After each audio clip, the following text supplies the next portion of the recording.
अन्धस्य ज्ञानाञ्जनशलाकया चक्षुरुन्मिलितं येन तस्मै श्रीगुरवे नमः। नमो विष्णुपदाय कृष्णपृष्ठाय भूतले श्रीमते भक्तिवेदान्त स्वामिन् इति नामिने।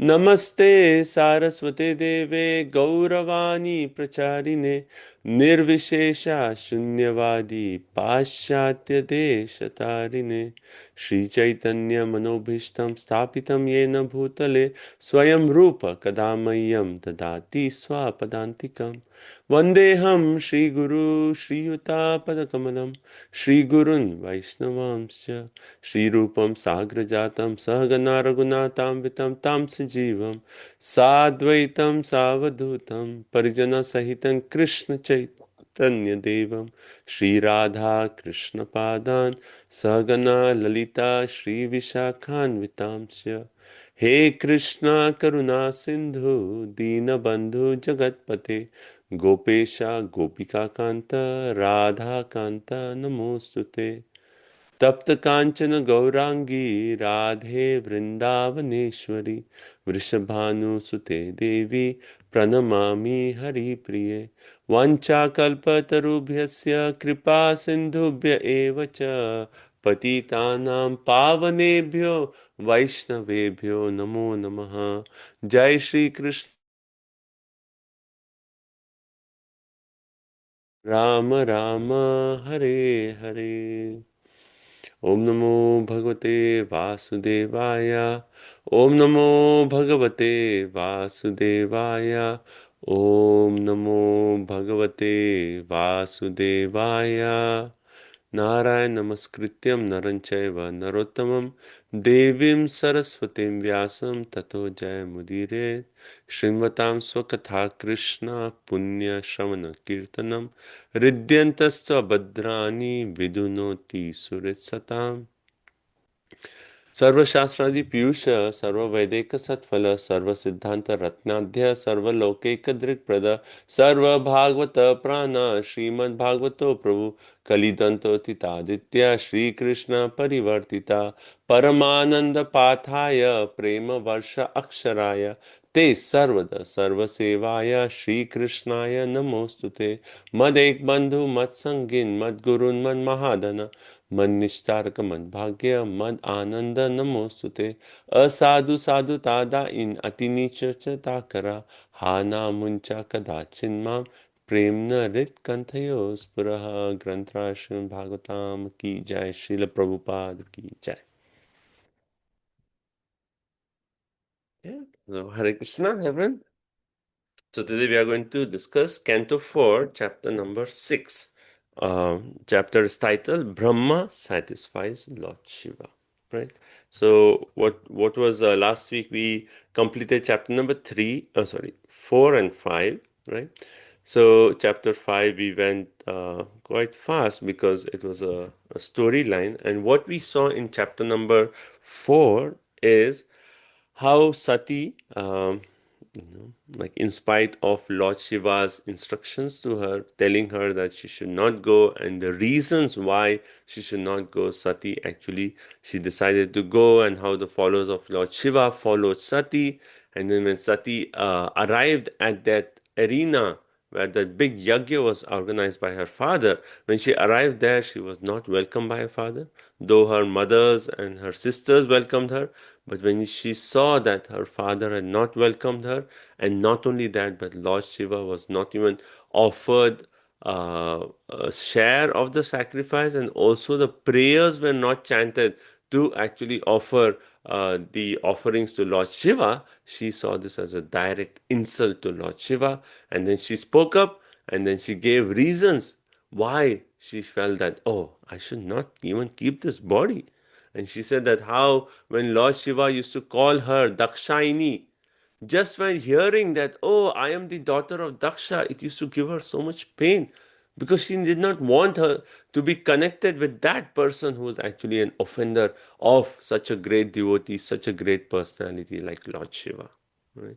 And she gave different reasons, and finally she actually said that I do not want to actually maintain this body which is given by such a person. And also uh, she said that because of the contamination of receiving this body from you, I want to not have any contamination in my absorption to Lord Shiva.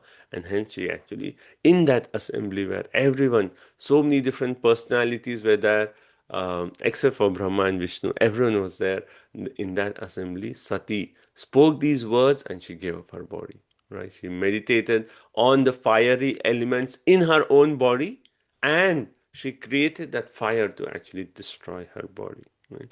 And when Sati gave up her body, what happened? There was a big roar in the universe. All the demigods, the higher planetary system, residents of higher planetary systems, they said, "Oh, it is so astonishing that Daksha, who is actually one way the chief of the progenitors, he's the one who is actually maintaining, he's the one giving life to everyone. He could not actually save the life of his own daughter, you know, and he did not even stop his daughter from giving up her life, you know." And there was a big roar, and uh, and then at the time the followers of Lord Shiva, they attacked because they came to actually protect Sati. But when Sati gave up her body, they felt that, oh, we have not been successful in our mission, and they actually attacked the followers of the followers of Daksha, basically the people conducting the sacrifice. And then Bhrigu Muni, he chanted prayers that, okay, anyone who is trying to hinder this sacrifice, he may be destroyed. And hence the Ribus, those followers of Lord Shiva, they had to go away, right? They fled. And then when Lord Shiva came to know, so that was chapter 4. And in chapter 5, we see how when Lord Shiva heard, by whom? None other than Narad Muni coming at the right place at the right time and informing Lord Shiva that this is what happened and how Sati has given up her body. When Lord Shiva heard this, he became angry. And then in that anger, he plucked out a hair and threw it on the ground. And from that, this big demon by name Veerabhadra was created. Right? And then Veerabhadra, because he was born from a part of Lord Shiva, he had the power, one way, the power of Lord Shiva. And it was, he knew that he had that power to actually do whatever Lord Shiva's desire was. So he actually comes to Lord Shiva and says, "What shall I do for you? Give me the order." And Lord Shiva said, "Kill Daksha and his followers at that sacrifice." And then we see how Veerabhadra and the other associates of Lord Shiva, they actually go there, go to the sacrifice, and then how there is this dust storm created by all of them coming to the sacrifice. And by that dust storm, the people in the sacrifice, they think, what is happening? Why is this a big storm coming? Right? And then they say, oh, it seems like maybe there's a dissolution type of annihilation for the planet. And they were thinking in this way. But then Prasuti, the wife of Daksha, she said, Daksha has offended Lord Shiva, and this is certainly a result of that offense. Right? And then we see how we read verses that how Lord Shiva is so powerful that when he decides to annihilate the entire universe, all uh, the personalities who are empowered to actually manage different aspects of the universe are destroyed just by the anger of Lord Shiva. So Lord Shiva is so powerful that who can resist that anger of Lord Shiva? So certainly indicating that Veerabhadra would be successful in his attempt. And then we see that how all the followers, Veerabhadra and all the followers, when they come to sacrifice, they destroy the sacrificial arena, the pillars that were holding the sacrificial Yagyastali. They destroyed that, and they destroyed the kitchen area. And it is described that how Veerabhadra, he tried to kill. Okay, before that, there are three main things that I mentioned, and which will come back to today.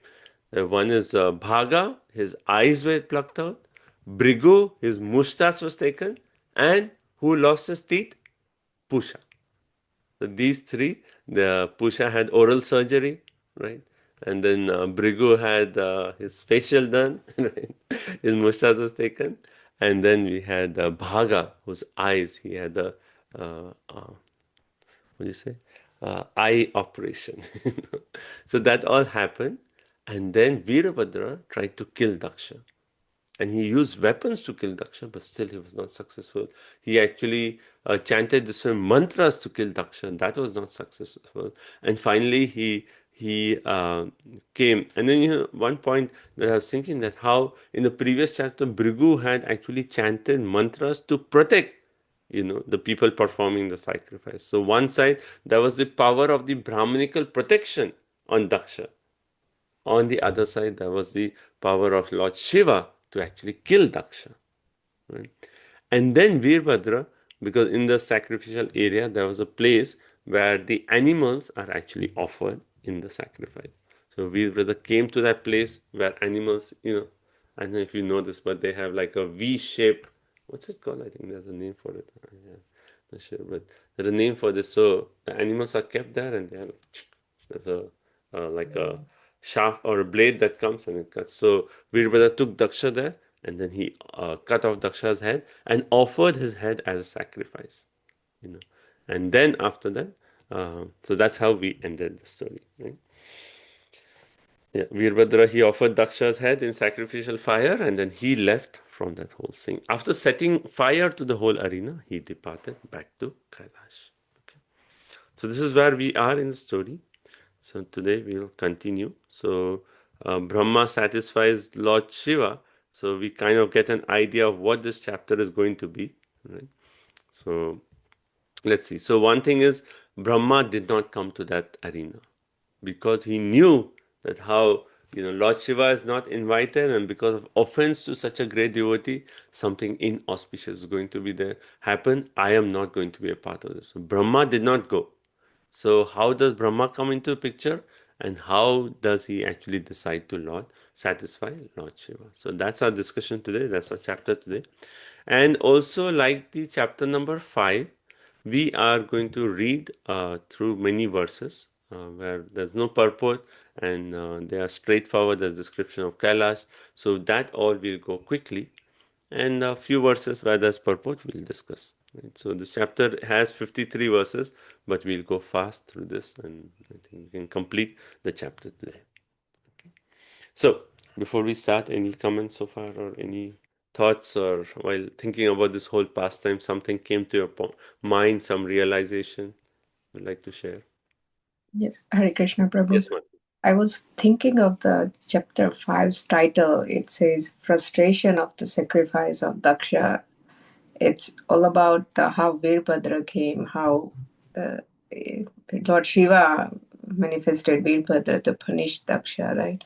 But I'm not understanding this frustration of the sacrifice of Daksha. Yeah. I mean, frustration, like why did Prabhupada use that word frustration? Because they are all assembled, like Daksha, yet assembled. Like if you remember previously when we read that when Sati requested Lord Shiva that I want to go, what did she see? That all these different demigods in their airplanes, nicely decorated, the wives were so they were all coming. So there was a big preparation for this yajna. It was a very big yajna. All the people of higher planets were actually invited. So if all the preparation is done and the yajna is just about to start, and then something happens that frustrates the whole endeavor, and that's why Prabhupada said it's frustration of the whole. So this is more from the side of Daksha and the followers who were did all the arrangements for the yajna, but then their efforts were frustrated. And so that's why Prabhupada gave the title. So it's interesting that these titles, I think it's uh, I think it's all Prabhupada actually who's given the titles of these chapters. I mean, in Bhagavad Gita, we know that how we have the Yeah. Sanskrit verses, and then Prabhupada gives the English translation to that. But I think Bhagavatam is more of Prabhupada actually selecting the titles. Okay. Thank you. I mean, even that in second canto, there's a chapter which says Purusha Shukta confirmed. Now, when you read that, like if you don't know what is Prabhupada, like what point why is he actually saying that? One may read that and say, like, what does it mean, Purusha Shukta Confirm? Right? But Prabhupada is actually making a very important point there, and hence he actually made the chapter title Purusha. So Prabhupada has selected these titles. Okay. Any other thoughts or realizations? Hare Krishna, Prabhuji. Prabhuji, I was thinking that how we should always be careful about these anarthas in life. Daksha became so envious that his heart becomes so hard-hearted that his own daughter was committing suicide and he did not stop. It's not that it happened then. Recently, we heard that in Gurgaon, a father killed his own daughter because of some misunderstanding or insult. So we should always, and for that daughter, he spent crores of rupees training her as a tennis player. And because of some misunderstanding, a result, he murdered his own daughter, just shot her on the back. So we should always guide towards these anarthas in life. Hare Krishna. Oh, that is very intense. So Prabhupada does make the point in the purport that when we actually practice bhakti, when we are doing a sacrifice, what is the whole purpose of doing anything related to the Vedas is our heart should become soft-hearted. Soft-hearted. Like yesterday we were discussing that how as we are progressing in our line of bhakti, what does our heart become? It becomes more towards the mood of para dukkha dukhi. When we see others suffering, then our heart cries, our heart melts in pain. This is the quality of a Vaishnava. As we are progressing in bhakti, if we are actually becoming hard-hearted, then something is wrong in our path of bhakti. Like how they say that if you're just doing dry austerity without that mood of engaging in devotion to the Lord, just dry austerities, that makes our heart hard-hearted. So when we are engaging in bhakti, our heart should become soft, and we should feel the sufferings of others, and then our heart should, feel pained when we see, oh, everyone is suffering in this world. Like how we are discussing Prahlad Maharaj's prayers, that how he actually says, oh Lord, I am experiencing so much bliss by always remembering you, oh Lord Narsimadev. But when I see all the people suffering in this world, thinking that by making material endeavors they will become happy, I feel so pained at that. Right? And the same Prahlad who actually came as Vasudev Datta. And see the mood of Vasudev Datta. And he is praying to Lord Chaitanya Mahaprabhu, oh Mahaprabhu, please deliver everyone in this universe. And if you think that they have too much sinful reaction, too much pap, then you give me all their pap and you liberate them. I mean, imagine that. Taking the sinful reaction of everyone in this universe so that everyone can get liberated. This is the heart of a Vaishnava. The heart of a Vaishnava becomes so soft that it actually feels the pain of every living entity. So, yes. So Prabhupada actually in the purport he makes a point that how Daksha, he was doing the yajna and that he became so hard-hearted means that the yajna was not done properly. There was something wrong with the whole process, right? That and then we make I think we discussed that point that if by offending such a great devotee of Lord Krishna, how can someone satisfy Lord Krishna? And the purpose of the yajna is to please Lord Krishna. So if you are offending a great devotee of Lord Krishna, how would you expect that through the yajna Lord Krishna will actually be pleased? Right? So certainly that whole part that Daksha is doing the yajna and at the same time offending Lord Shiva means his yajna was certainly not a yajna. Okay, any other points?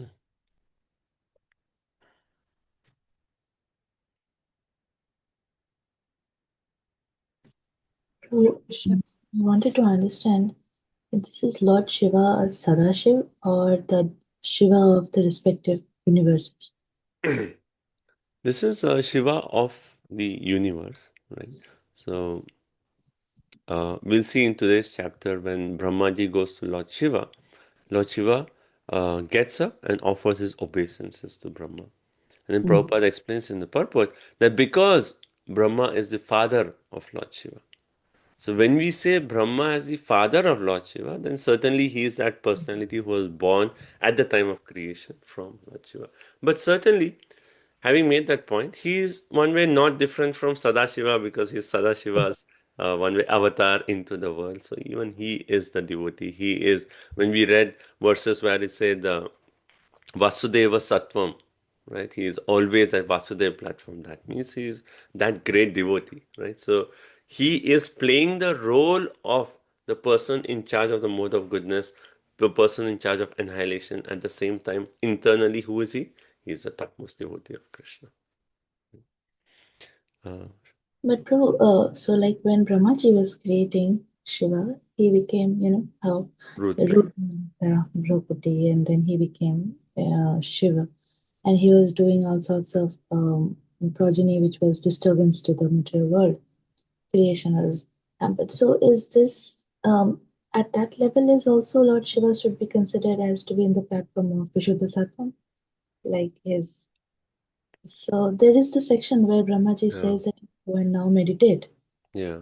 So I'm just trying to probably think Mm. that after his meditation, Mm. he realized his Swarup as being Sadasiva. No, I wouldn't say that after meditation he realized the rule, but more of that at different times he's playing different roles. When he was born as Rudra, because he came crying, like, in that mood, his role was to create progeny. So he was, right? He was like Lord Shiva, like how we say, like, same person, he may have different roles. One is the role in the office. At work, he is a different person. At home, he's a different person. So, he is the same, but he's playing different roles. He's wearing different hats. So similarly, like Lord Shiva, in that mood was more in the mode of like creation. And I mean, Brahma actually said, okay, you procreate. And because that mood, he came in that mood, at that moment, his mood was more of crying, and he was like in that mood of like annihilating as his role as the annihilator. Then he created progeny that will actually destroy. But it is the same person is playing different roles. Like maybe even in our, ISKCON society, we may, like when we meet our spiritual master, yes, when we are relating to him, he'll be like our guru. He may, like he may like ask how we are doing, check on our sadhana, and then sometimes chastise us. But the same person, when he's sitting in GBC, maybe the GBC, and GBC office is totally different. Right? He's not playing that role, though internally, he is that, he's always fixed on Krishna.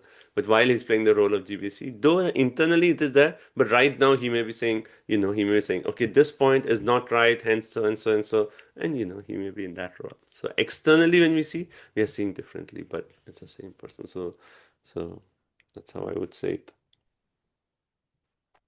Shrirademati? I was just thinking on the same lines of Vaishnava Aparadh, that even Prasuti and all the women recognize that this is all because of his Vaishnava Aparadh, that he first didn't insulted Shiva and also his own daughter. So he's doubling on his aparadhas list, and yeah, he could not escape. Not even Daksha can escape that. Something to keep in mind, even with smaller devoted relationships and all that, for our own sadhana too. Yeah. The result of Vaishnava Aparadha is, we see how disastrous is that result, and yeah, it's actually a very, very key point in our spiritual practice. Okay, so let's get started. So we will start with text 1 and 2. And as I said, we'll be going fast through a few verses, and then if it is required, we'll stop. So let's start. So everyone be ready. Read the list so that we know after whom you are reading, so we don't have to call out your names. Okay, so let's start. Text 1 and 2.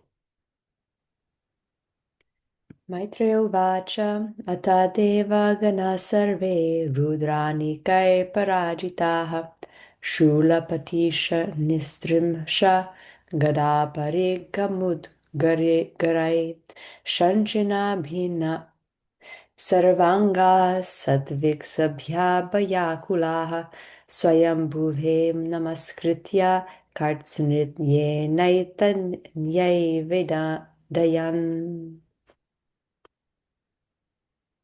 Arundhati Mataji. Hare Krishna Mataji, we are in chapter 5, right?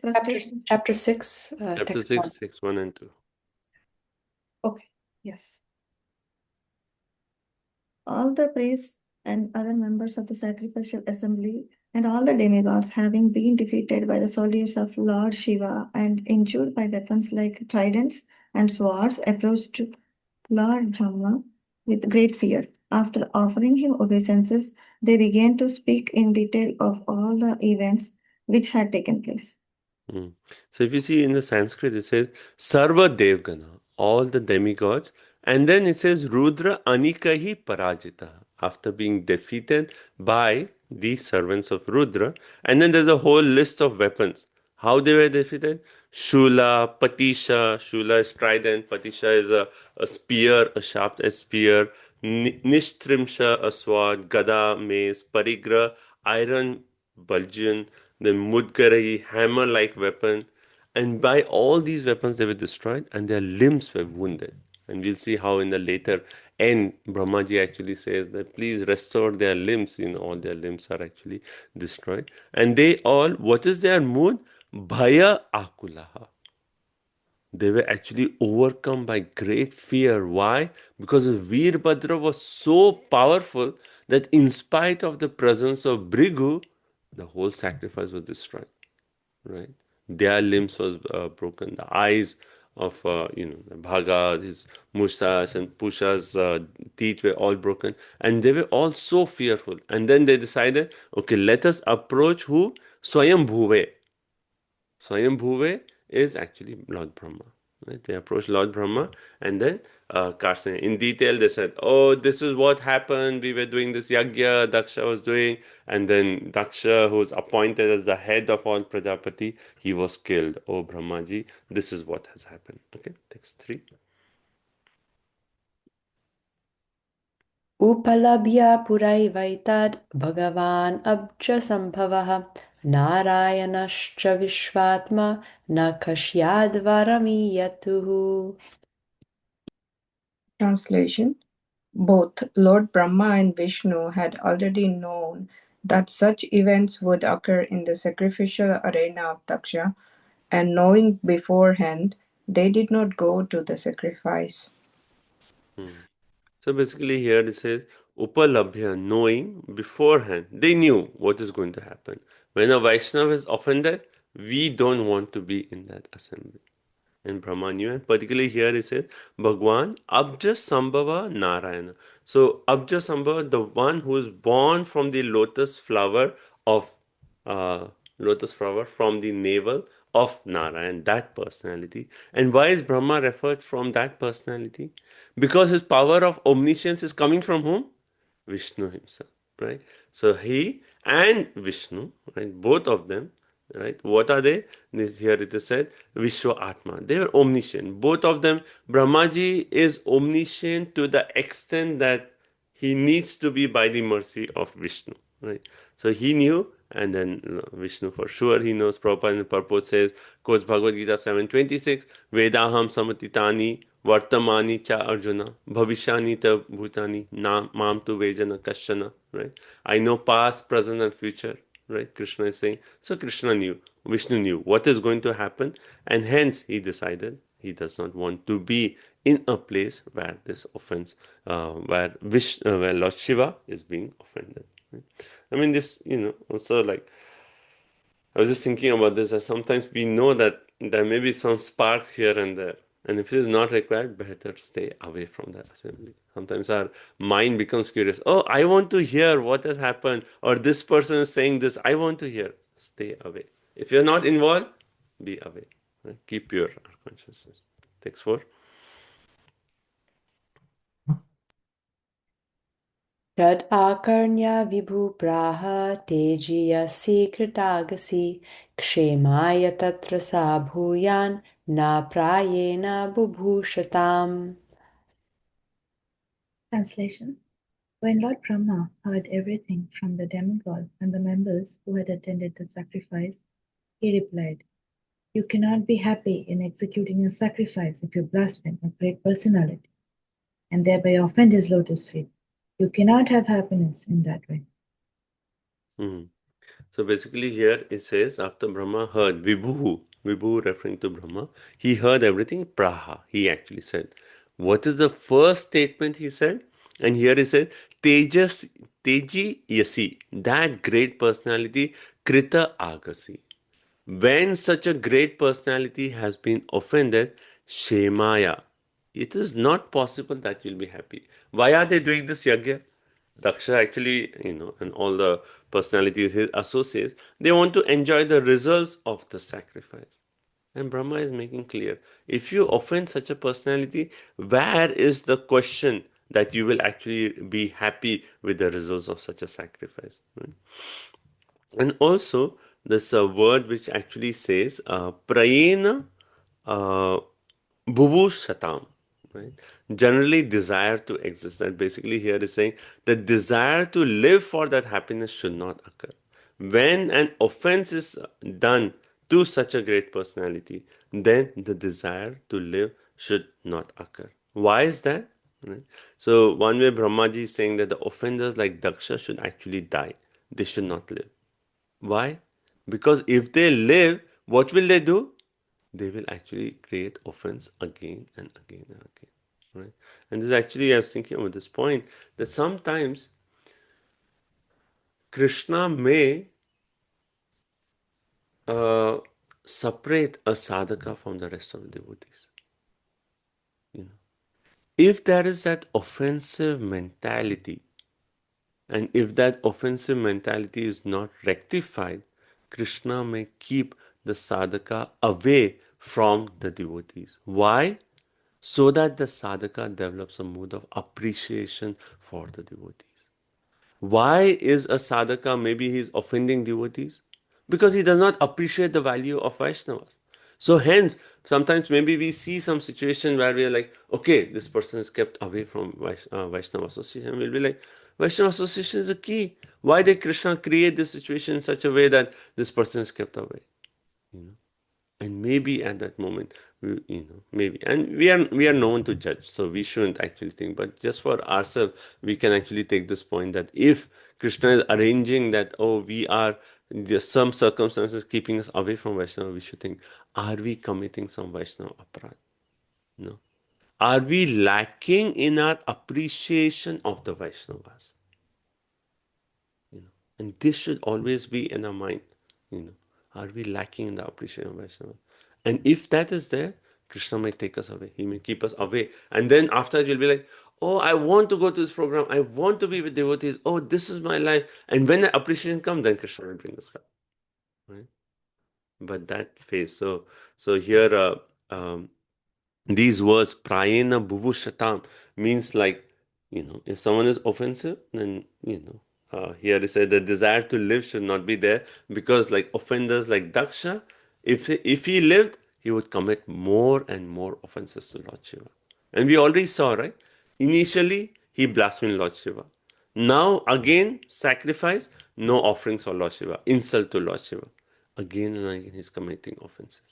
And if he continues in this way, then it is going to be worse for him. So better he die. That way, at least he'll stop committing offenses. And then Prabhupada in the purport also talks of like capital punishment. That sometimes, now also I think I read in news sometime that there is sometimes they have this capital punishment. That basically, if someone is very sinful, like creating, murdering people and all these, and sometimes the government may say, okay, capital punishment, just he should be hanged to death. And why is that? I mean, in general, in the society, there's an opposition to that, oh, this should not happen, you should give him a chance. But if that person is not willing to be rectified, then the king giving the punishment of that person being killed is good for that person, because if he's not given, he'll continue to commit the offenses, and also he'll continue to commit he's increasing his own karmic balance, and next time when he comes in whichever species, he'll have to suffer so much. So better he get killed, that way he's already getting the karma of his offense and he's not committing more and more karma. So that way Prabhupada is just justifying this capital punishment. Right? Okay, text number 5. अथापि यूयं कृतकिल्बिषभवं ये बर्हिषो भागभजं परादुः Prasadayadvam parishuddhacetasa Kshipra prasadam pragrihitangripadmam. Hare Krishna. Hare Krishna. You have excluded Lord Shiva from taking part in the sacrificial rituals, and therefore you are all offenders at his lotus feet. Still, if you go without mental reservations and surrender unto him and fall down at his lotus feet, he'll be very pleased. Hare Krishna. So here, if you see, Brahma is not saying that Daksha committed the offense. He is actually saying, all of you have committed the offense. How? Because you did not give Lord Shiva his prasadam. I mean, this word prasadam comes here, but and we'll come to this later also, that he did not get the offering of the sacrifice. You did not. And by excluding Lord Shiva, you all have committed the offense. But yet, there is a solution, right? What is that solution? So when he says, Yuyam Krita Kilbisai Bhavam, all of you have done Vaishnava Prat. Therefore, solution, he says three things. One, he says, Prasada, Prasadayadvam.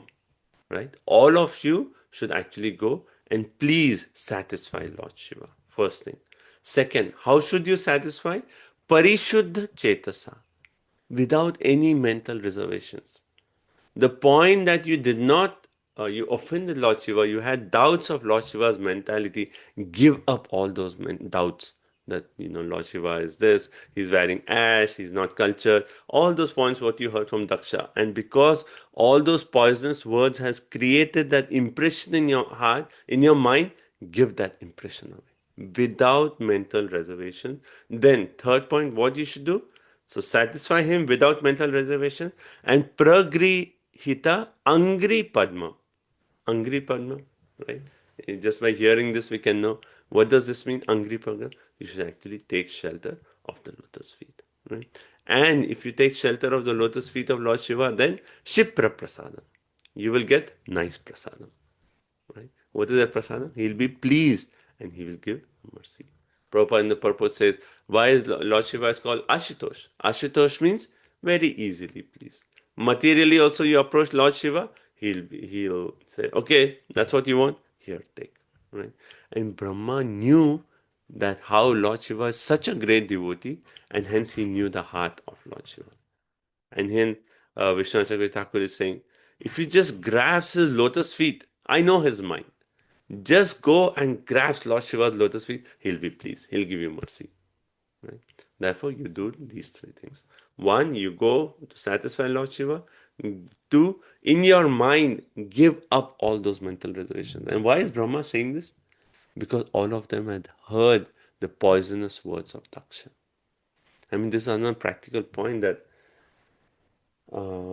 like personally in my life, that, I mean, this was many, many years, like decades back, but I was traveling with some devotees in the car and someone said something which was very offensive. And because I was in the car, like that person was much more senior, at least in age to me, I had to hear all those poison. And somehow, because the poison had entered into my heart, though even at the time I was thinking, this is not right. But because it had entered, the poison, it's like I could make out that the poison is in my heart. It's like, poison in my consciousness. And it stays like that's why like when we hear it, we're so careful of what we hear, because if you're hearing offense, it's going to stay as poison in consciousness. And it's not like okay, I will not think of it. No, it's already there, and it may take like years or sometimes decades to get rid of that poison. Right? So because all these followers of Daksha, they had heard that poisonous words of Daksha, here Brahma is clearly saying, give up that mental reservation. Don't hold on to what you heard from Daksha. All that was wrong. Give up that mental reservation. And hence you go and you fall at his feet and beg for forgiveness. Text 6. Prabhuji, Asha. Okay. Oh, sorry. Yes, Vamshi. sorry, Prabhuji. Like in certain unavoidable circumstances, we may hear Prabhu, but that poison will even spoil our practice. That's why the situation, like what did we discuss last time? When there's a Vaishnava Prad, what we should do? Right? We read in case of Sati. Either we just like, Prabhu, sorry, important phone call, I have to take this. My mother is calling from India, I have to take this. She's not well. Something, give an excuse, walk away from that place. We don't want to hear, right? So as far as possible, we should like somehow say like, okay, I don't want to hear. I mean, it's poison, I don't want to hear. Give some excuse, walk away, change the topic, do something, but don't let that poison affect the consciousness. It's really like I've thought about this point so many times, so I can personally, like by my own experience, say that how, such offensive words are really poison. It stays. It's like you can make out that it's, like how they say like you have milk and one drop of blue ink, it poisons the whole thing. Just like that. So whenever like if there is anyway someone is going in that direction, which is a direction you don't want to hear, give some excuse, walk away or change the topic or just leave the place, just don't let that poison enter. Thank you. Rohini Prabhu, you're saying something? No, Prabhu, I was just thinking that yeah, like when initially like we are like very careful, but maybe some years down the line we like let go of that guard, and we feel like okay, we are like we have the right to say that. And also I was just recalling one thing um, um, like which His Holiness Radhanath Maharaj was saying that like our 2 hours when we chant 2 hours like in a day, rest 22 hours are the preparation of those 2 hours. So like what we put into our consciousness those 22 hours, that comes out during those 2 hours of chanting. And Maharaj says that like we should there is lot of garbage on the internet nowadays. So even like just reading, like even if we just search like there is so much garbage written against our society and against our guru vargas on the internet, so that also can uh, Yeah. that also can stay in our consciousness for a long period of time. Yeah. Very nice point, Prabhu. The first point actually, initially, like I feel like everyone, we can all relate to this. Initially, when we come to Krishna consciousness, then you see everyone in temple, so great devotees, right? Everyone, we get the appreciation. He's second initiated. Oh my God, such a great devotee. Like, oh, 2 years he's practicing Krishna consciousness, such a great devotee. But as we grow, then we feel like, oh, I am also great now. I am also, practicing. And then we actually have that mentality. And because of that, we think, oh, it is okay to hear, it is okay to do things, But that I always think that it's good to have that initial devotee mood of like appreciation of Vaishnavas, how we are like, careful of not offending. That mood is like, because that innocence, that appreciation is so good to hold on to, right? So that point is a nice point. And yeah, I mean, at no phase in our life, spiritual life, should we think that, oh, now I am advanced, I can hear all this. And the second point also is very nice. Actually, I know Vaisheshekar Prabhu, he really strongly emphasizes on this point, that in the internet, I mean, you just go to Facebook. I mean, one post of someone will say, oh, this happened. And then everyone comments, and it's just like, I mean, it's like really shocking that people just say openly on the internet, oh, yeah, this Prabhu did this. And it's like so offensive. Like, so stay away. Now, I mean, really, like, as far as social media, unless it's required for the seva, I feel like, oh, stay away. It's like a lot of offensive stuff there. It's really very, very offensive. So, good points, Prabhu. Okay. So, let's continue. So, text number 6. Asa Asasanajīvitam advarasya loka sapala kupitena yasmin tam ashudevam priyaya vihinam kshamapayadvam ridi viddam durtai. Lord Brahma also advised them that Lord Shiva is so powerful that by his anger, all the planets and their chief controllers can be destroyed immediately. Also, he said that Lord Shiva was especially sorry because he had recently lost his dear wife and was also very much afflicted by the unkind words of Daksha. Under the circumstances, Lord Brahma suggested it would behoove them to go at once and beg his pardon. Mm-hmm. See, in the previous verse, he said, like, give up mental reservations. And here he's actually making a point that why they should give up the mental reservation. And hence he points out the glory of Lord Shiva. And he says that Lord Shiva, when he is angered, Loka Sapala, when he's kupite, when he is angered, Loka Sapale, all the planets with their controllers will not exist. Just Lord Shiva, his anger, and that's it. Everyone will be destroyed. This is the power of Lord Shiva. So not only Lord Shiva is so powerful that he can destroy all these Lokapalaha, but at the same time, right now, he is Devam, this Lord is Riddhi Viddham. His heart is what? Riddhi is what? Viddham. Is very much afflicted. Why? Two reasons. One is Priyayaya, his own dear wife, is now has given up her body. And second, Duraktaye. And those unkind words that were spoken to him, right? He is also very much afflicted by that. Because of these two reasons, therefore, Asu, at once go. Imagine Brahma is actually, what's his position?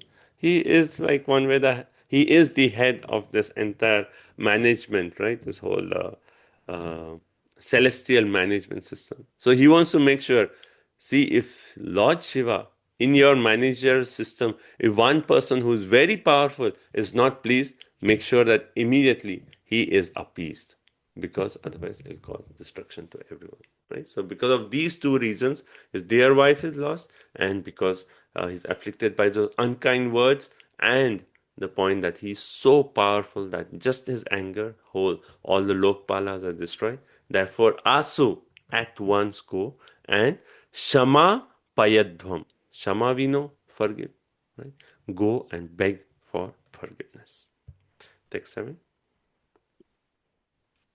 Naham na yagyo na chayu yamanye ye deha bhajo munayascha tattvam vidu pramanam balavirya yorva yasyatma tantrasya ka upayam viditset.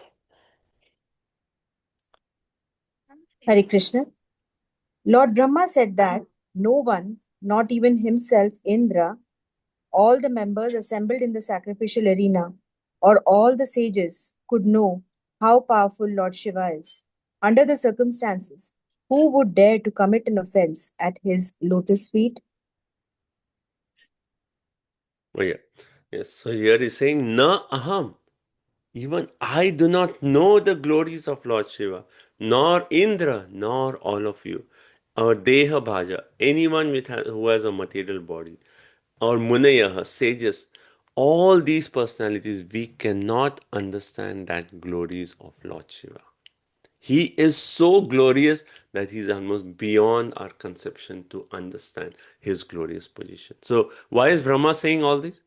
Because of the poison which is there in their concession, because they have some mental reservations. And Brahma is saying, if you are going, when we are going to him, give up all these. And this is the glory of Lord Shiva. We all, Tattvam Viduhu.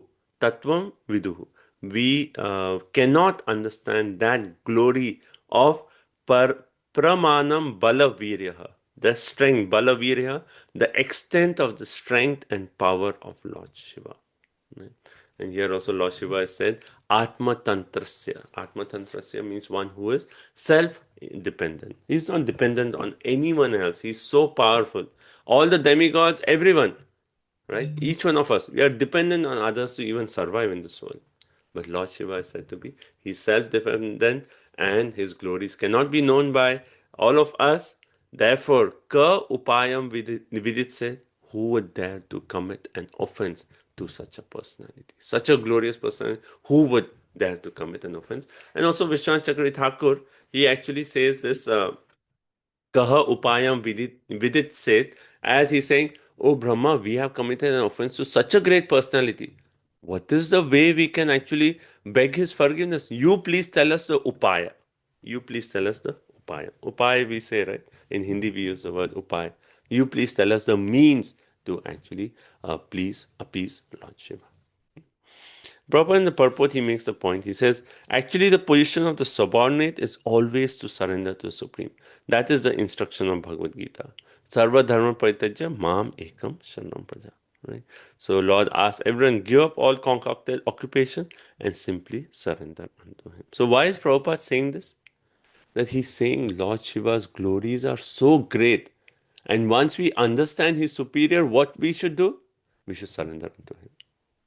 Therefore, he's asking, give that unconditional surrender to Lord Shiva. Give up those mental doubts and just give unconditional surrender to Lord Shiva.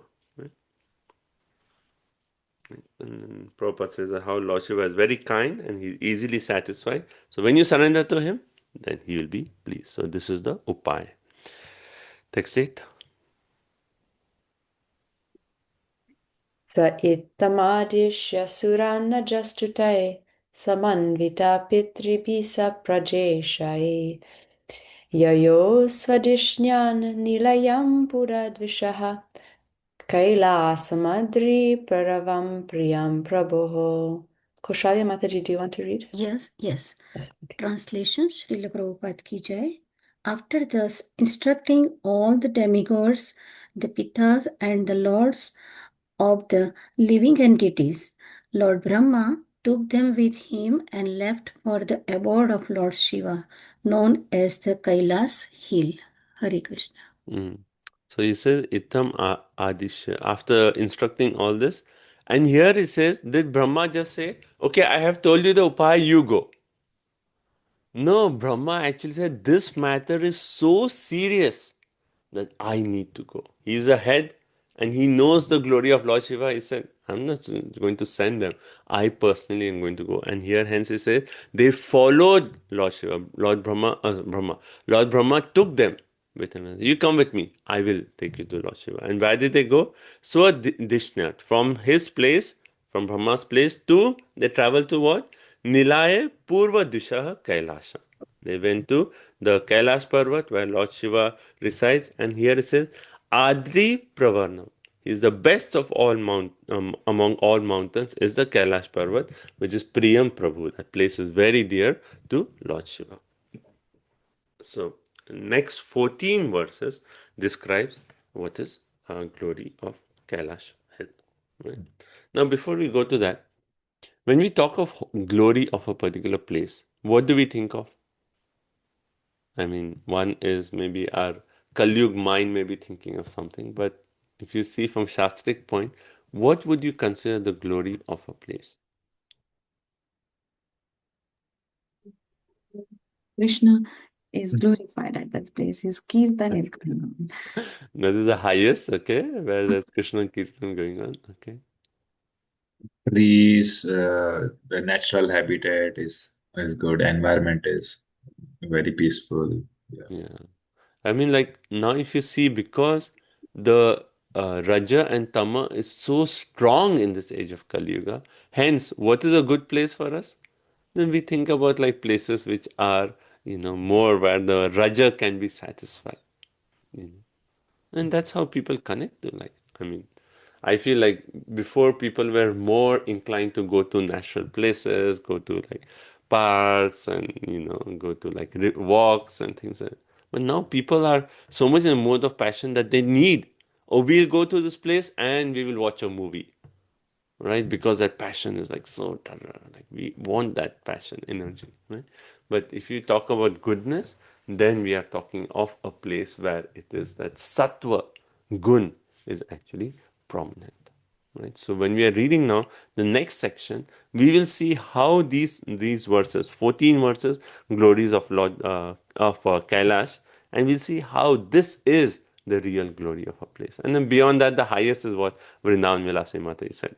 Right? That is where Krishna Kirtan is going on. That is the highest place for us. Right? Let's see here.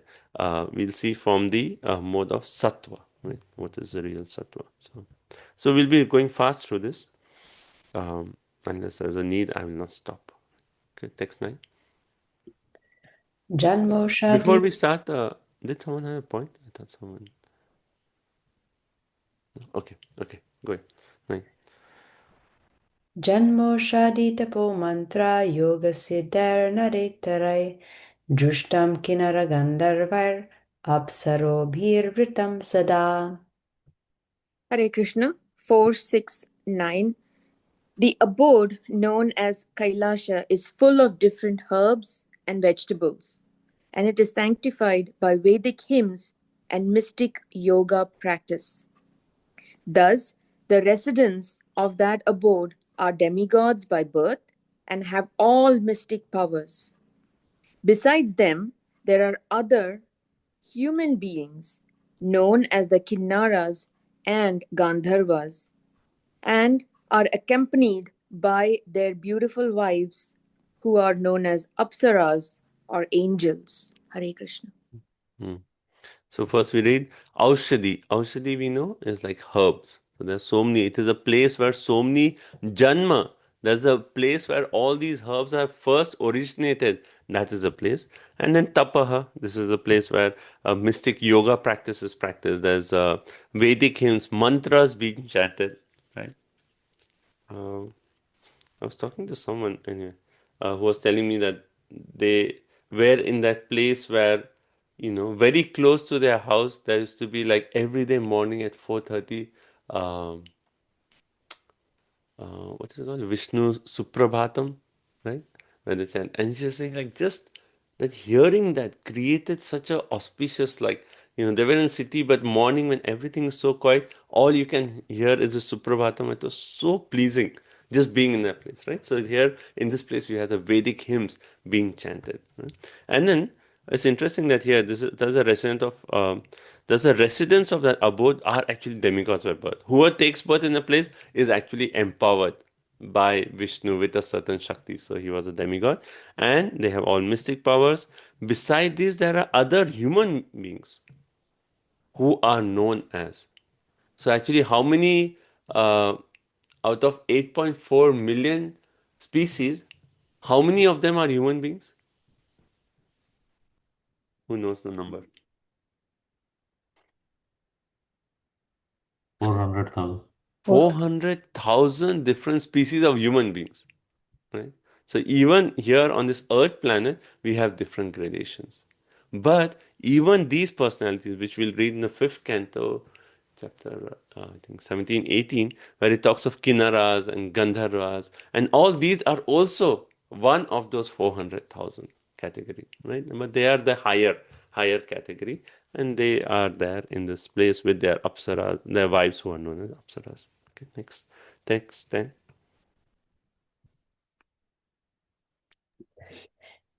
नानामनीयमाय शृङ्गार नानधातु विचित्रितै नानद्रुमलता गुल्मर् नानमृगागनावृतै. Translation. Kailash is full of mountains filled with all kinds of valuable jewels and minerals and surrounded by all varieties of valuable trees and plants. The top of the hill is nicely decorated by various types of deer. Jewels, minerals, valuable trees, plants, right? Okay, deer. And then 11. नानमल्लप्रशवनैर् नानकन्दरसानुभिः रमणं विहरन्तीनां रमणैः सितयोषिताम्. Hare Krishna. Srila Prabhupada Ki Jai. There are many waterfalls, and in the mountains there are many beautiful caves in which the very beautiful wives of the mystics are found. So waterfalls and caves, right? And here Vishwanath Chakravarti Thakur actually explains that Kailash is such a nice place that it gives pleasure to the wives of the perfected beings who play there with their husbands, right? Because here it says Ramanahi with their lovers, Viharantinam. They are playing, sporting with their lovers. Those Siddha Yoshitam. So even those who are Siddhas, they are actually enjoying with their wives in these caves. Text 12. मयूराकेकवीरुतं मदान्धालिविमूर्छितं प्लावितैरक्तकन्तानां कुजितैश्च पतत्रिणाम्. Hare Krishna. On Kailasa hill, there is always the rhythmical sound of the peacocks, sweet vibrations, and the bees humming. Cuckoos are always singing, and other birds whisper amongst themselves. Hare Krishna. You see, in Sanskrit, it says mother. Mother means intoxicated. The bees are intoxicated. That's what it said. The bees are intoxicated, hence they're bzzz. They're in that intoxication, they're singing. And then there are peacocks. You hear of peacocks, like you can remember when you go to Vrindavan, right? Even now, still you go to Vrindavan, you can hear the peacocks. Or actually, if you go to Gokul Mahavan, you know, and there, if you're on the banks of the Yamuna, you can hear all these like so many parrots and peacocks, and because it's away from the crowded Vrindavan city. I mean, it's just like you go there and just like your whole atmosphere is just like filled with these birds chirping and so sweet sound. Just being there, you feel like, oh, such a nice place, right? So this is Kailash. Okay, next. So, just wanted to mention this. Once I stayed in Bhandiran for one night, and I was in one of the Brajvasis. We knew them in their house. So the next day morning, Prabhu, I mean, any type of bird that can sing were there on the tree, and everybody at the same time. Wow. It was so loud that we could. I mean, you have to get up. Like, what's going on? It's so beautiful, but loud at the same time too. So at least we are fortunate some places we can go to experience this kind of nature. I mean, Deen Bandhu Prabhu is so expert. Like if we hear him give a class, in between he'll start making. And then the cuckoo said, and he'll actually make the sound of cuckoo like so, like the way he makes it is as if it's like really the cuckoo is there. He's so expert at making all these sounds of the birds. Is like he's already like in the spiritual dham, the way he's actually like talking of like, oh, this bird is saying this. And then, I remember when we were in Vrindakun, and then he was giving katha there, and then the birds were actually started to make sound. And he said, "Oh, did you hear?" And this bird is saying, and then he repeated it, and he was like giving the translation and purport of what the bird was saying. He's like so amazing. Anyway, okay, so the birds were chirping, and it appears as waterfalls, the sound of the waterfalls, and so on. Okay, next. Prabhuji, is this is the same Kailas abode as the there is a Mount Kailas in Himalayas, right? Prabhuji? Is it the same? One way, yes, it is in the Himalayas, but it's not accessible from our plane. See, when we talk of in this material world, like we talk on the moon, right? Why the Prabhupada said, "Oh, it's not possible we have gone to the moon." Why? Because moon is one of the higher planetary systems. And to go to the moon, you don't need all these spaceships. You need what? Pious credits. Similarly, Kailash Dham, it is one way. I mean, when we come to the fifth canto, we will actually see more of the geographic or the cosmological place of like where the different places are and things like that, where the islands are. All those we'll see, the Bhumandala and etc. Right. So in that we can actually see where these places are really located, but it is not accessible just like okay, I can climb mountains and access Kailash. No, it is beyond that plane. Okay. Thank you so much, Prabhu. Okay. Next verse. Text 13. Avayantam ivo datstair kama dugar drumai vrajantam eva matangair grinantam eva nirjarai. Hare Krishna translation. There are tall trees with straight branches that appear to call the sweet birds. And when herds of elephants pass through the hills, it appears that the Kailasa hill moves with them. When the waterfalls resound, it appears that Kailasa hill does also. Hare Krishna. So mountains seem to move when the elephants are moving. The elephants are moving in such a way that it appears the whole mountain is moving. And the mountain seems to be talking with sweet words. With the sound of waterfall, it appears that mountains are talking to each other. And we said like how the first word, there are multiple mountains in Kailash. It's not just one mountain peak. So it appears that the mountains are talking to each other. Right? And then the birds are described like Brahmana guests. being invited by the mountain. This is all Vishwanath Chakravarti Thakur is saying, like, all the birds are like Brahmana guests. They are invited. Mountains are saying, please come and please give your katha. So the birds are actually speaking in that way. Okay, next, text 14, 15. Mandarai parijataischa saralaischopaşobitam Dhamalai shalatalaischa kovidara sanarjunai Chachutai kadambar nipaischa nagapunaga champakai Patala shoka bakulai kundai kura bakar api. The whole of Kailash Hill is decorated with various kinds of trees, of which the following names may be mentioned: Mandara, Parijata, Sarala, Tamal, Tal, Kovidhar, Ashan, Arjun, Amrajati, Mango, Kadamba, Dhuli Kadamba, Naga, Punnaga, Champaka, Patala, Ashoka, Bakul, Kunda, and Kurabaka. The entire hill is decorated with such trees which produce flowers with fragrant aromas. I mean, like many of these trees we have not even heard of, right? Amrajati mango, Naga, you see that Naga like an incense that, sometimes you say from Naga. Champaka, maybe we have heard of, right? So all these trees. So it's interesting that in the verse 13, it actually says Kama Dugai Drumai. What are these trees? They are desire fulfilling trees. Just like how we read in the spiritual world, you can go to a tree and just ask, today I would like to have kachori and samosa. And the tree will say, okay, I'm a mango tree, but today for you, I'll give you kachori and samosa. It's desire fulfilling trees. Right? So all these trees are actually are said to be desire fulfilling trees. And also it says we produce flowers with fragrant aromas. 16. Svarnarna shatapatraischa varravrenukajatibihi kubjakar malikabhischa madavibhischa manditam. Arundhati Mataji.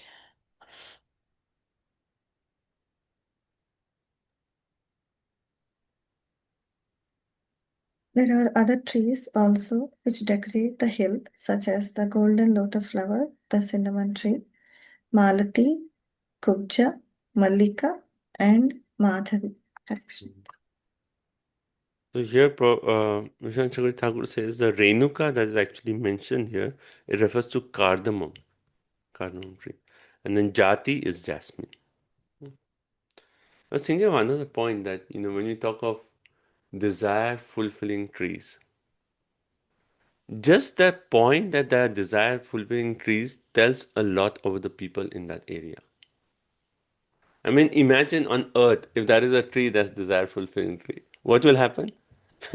There'll be wars, everyone will like fight over each other, and this is my property, and then there'll be like whole this destruction, Just the point that there are desire fulfilling trees means that the consciousness of the people who are staying there is so high that they are not so much interested in material needs.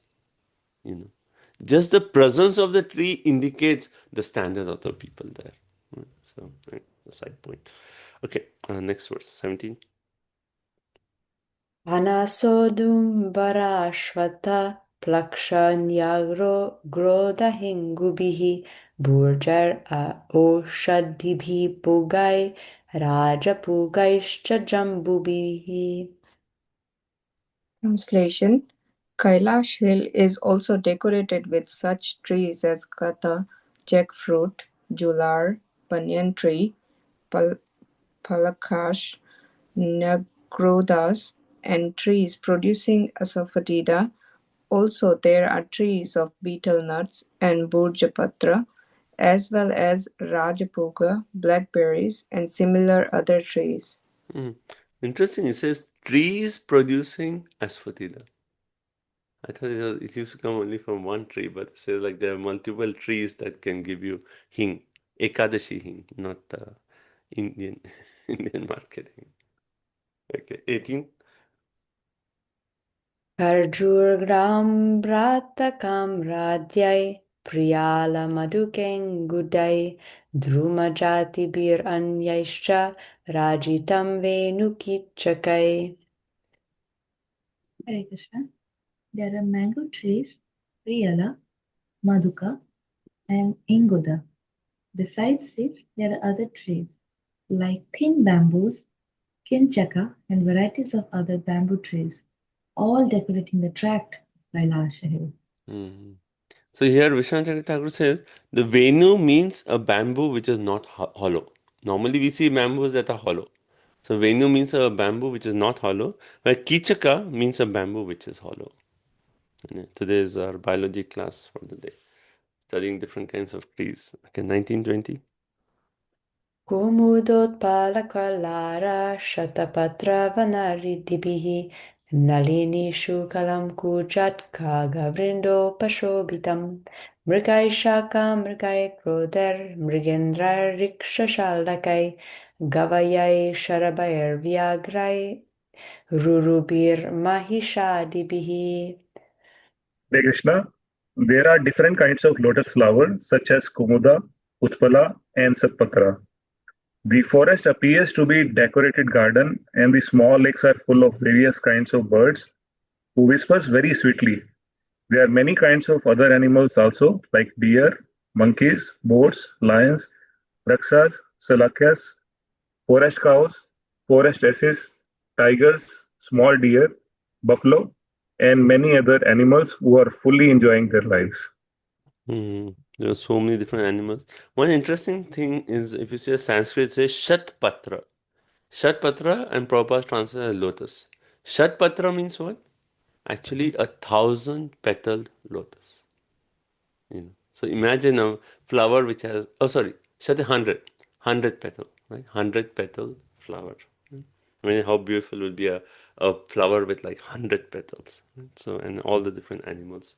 Okay, next 21.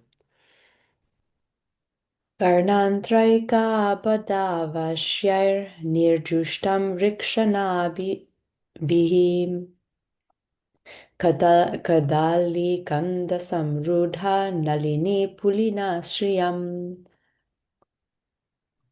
There are varieties of deer such as Karnantra, Ekapada, Aswasya Vrika Kasturi, the deer which bears musk. Besides the deer, there are many banana trees which decorate the small hillside lakes very nicely. So we are now botany class, now it is zoology class. We're going to read different kinds of deers. Karna, Nantra, Ekapada, Aswasya, Vrika, Kasturi. Okay, 22. Paryashtam Nandaya Satya Snana Punyatarodaya Vilokya Bhutesha Girim Vibudha Vishmayam Yayuhu. There is a small lake named Alakananda in which Sati used to take her bath, and that lake is especially auspicious. All the demigods, after seeing the specific beauty of Kailasa Hill, were struck with wonder at the great opulence to be found there. So here it says, Paryashtam, this was surrounded by Nandaya, by a small lake known as Alakananda. And then further it says, Satya Snana. Sati used to take bath here. And Prabhupada in Purport makes an interesting point. This is from Veer Raghava Acharya, that he actually says that Sati used to take bath in the Ganges water. The water this lake is referred to is actually Ganga. And the point the Prabhupada is actually explaining, he's saying that, and we can accept this because Ganga actually comes from where? It actually comes from the head of Lord Shiva. So now if Sati is taking bath in that water of Ganga, then it makes sense. So it can be accepted that she was actually taking bath in the Ganga. So this lake is actually one way, a part of the Ganga. That's what is referred. And then here it says that all the demigods, they were struck with wonder at the great opulence found here. So imagine, see, demigods, they themselves, in the Swarga Loka, there is so much more opulence than here, right? And opulence, not iPhone opulence, it is really like the opulence of like the nature, right? Sattva. So that is already there, but they were struck with wonder to see the opulence of Kailash. Now, why is all these verses given? to make the point when the demigods were having doubts, where Daksha said that, see where he stays, doesn't have a proper house, staying under a tree. How is he even maintaining my wife? Now here we are reading that how the demigods are struck that this is so beautiful place that they're like, oh wow, this is Kailash, this is where Sati stays. So all the doubts in the mind is actually getting destroyed. Okay, now the next verses, and maybe we'll just do the English because just for lack of time. 23 to 31 is giving a description of that region, Alaka region, where the Kailash Parvat is. Okay, so no, should we do Sanskrit also? Okay, let's go on. Okay, we'll do Sanskrit also. 23. Dadrushustatra te ramyam alakam nama vaipurim vanam sogandikam chapi yatra tam nama pankajam. Translation, Srila Prabhupada ki jai. Thus the demigods saw the wonderfully beautiful region known as Alka in the forest known as Sogandhika, which means the full of fragrance. The forest is known as Sugandhika because of its abundance of lotus flowers. Hare Krishna. Prabhupada in the purport says that this Alaka is known as Alaka Puri, which is also the name for Kuvera's abode. However, Kuvera's abode, it cannot be seen from Kailasha. Therefore, the region of Alaka referred here is different from the Alakapuri of Kuvera. Right? So it's a different place that we are reading. And also the Saugandhika means a forest which is full of lotus flowers. Okay, so very fragrant lotus flowers. 24. Nandachala kanandacha surito bhayata puraha tirthapada padamboja rajasativa pavane. They also saw the two rivers named Nanda and Alaknanda. These two rivers are sanctified by the dust of the lotus feet of the Supreme Personality of Godhead, Govinda. So if you see the word here, Tirthapada Pada Ambuja. So this water is not only water we are reading as the opulence, but the water is actually washing the dust of the lotus feet of Supreme Personality of Godhead. Right? And this, actually not in this verse, but in the next verse, purport, Prabhupada is actually elaborating on that verse of, on the word of Tirthapada. Right? What does Tirthapada mean? So it's interesting that how Prabhupada, the word is there in this verse, but he actually combined it with the purport of the next verse. So if you see in the next verse, Prabhupada said, another significant point is Lord Govinda is described here as Tirthapada. Tirtha means a holy place, and Pada means the lotus feet of the Lord. Right? Prabhupada gives an interesting purport here. He says, so those who are, so what does Tirtha Pada mean? Holy place, where the lotus feet of the Lord, where the Lord is present. Right? So is Vrindavan Tirtha Pada, Mayapur Tirtha Pada? Yes, because that's where the Lord resides, and hence it is a sanctified place. And then people actually, they go to these places. Why? To actually purify their sins, to wash away all their sins. Now, another meaning that Prabhupada says that those who are devoted to the lotus feet of the Supreme Personality of Godhead, they automatically become sanctified. So one is we go to the place where the Lord is, and then we become sanctified. But others who are actually always in contact with the Lord through devotional service, even they will get purified. So even that is actually Tirthapada. Another meaning that Prabhupada says, under the protection of the lotus feet, thousands of saintly persons who sanctify sacred places of pilgrimage stay, that is Tirthapada. Like how we said Prabhupada. What's the meaning of Prabhupada? At the lotus feet of whom hundreds, thousands of Prabhus reside. Like so many devotees take shelter of that personality who is Prabhupada. So similarly here, Tirthapada means those personalities here, Prabhupada is saying, who are so great that they themselves can purify other places. They take shelter of the lotus feet of who? Krishna. And hence his name is Tirthapada. No, Prabhupada gives another. Narottam Das Thakur he says, don't go to Mayapur Vrindavan. When you hear this, like, what? And then Prabhupada elaborates and he says, those who are always absorbed in seva of the Supreme Personality of Godhead, for them, they are always in one way Tirthapada, because they are always engaged in devotional service. Where the bhakti is there, seva is there, then Lord Krishna is present. So they are already in Tirthapada. So why they have to take so much trouble to travel all the way to Mayapur and Vrindavan? Right? But then, Prabhupada said, such a pure devotee who has implicit faith in the lotus feet of the Lord can create sacred places in any part of the world. Right? And he quotes the verse what? Tirthi kurvanti tirthani. Everyone remembers this verse? Right? In relationship to Vidura, Yudhishthira Maharaj says, Tirthi, wherever you go, that place is a place of pilgrimage. Right? But he says such pure devotees who have implicit faith. So someone may take this purport and say, like, here Prabhupada is saying, if we are doing seva, we don't need to go to the dham. And you see other purpose where Prabhupada says, oh, you should go to the dham. Everyone should go to Vrindavan, and Nectar of Devotion is actually instructing everyone, we should go to the holy place. One way then it's a contradiction, right? So how do you resolve this?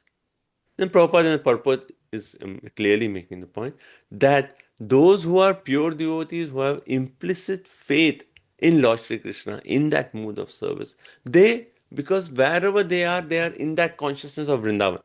So fifth item of devotional service, Rupa Goswami says, is what? Mathura Vas. Now, if they are already, wherever they are actually always in that consciousness of serving the Lord. They are already in Vrindavan. They don't need to go to Vrindavan because they have created Vrindavan wherever they are. Right? And B. Krishna Maharaj, he's created new Goloka Dham right here. Right? And because it's a manifestation of his devotion from his heart, for him, actually, when he goes to Govardhan, right, it is more to actually take others and show them Giriraj Govardhan. Right? Wherever he is in that consciousness. So those who have that level of consciousness, they don't need to go. But those who are, if our faith is lacking, and if we are, our faith is, we don't have that implicit faith, we don't have that Vrindavan consciousness of wherever we are, then we should go to Vrindavan to develop that Vrindavan consciousness. Is that okay? I mean, I have to justify going to Vrindavan. Otherwise, people will quote this purport and say, like, oh, no need, Prabhu. You can be here. You just do more seva. Right?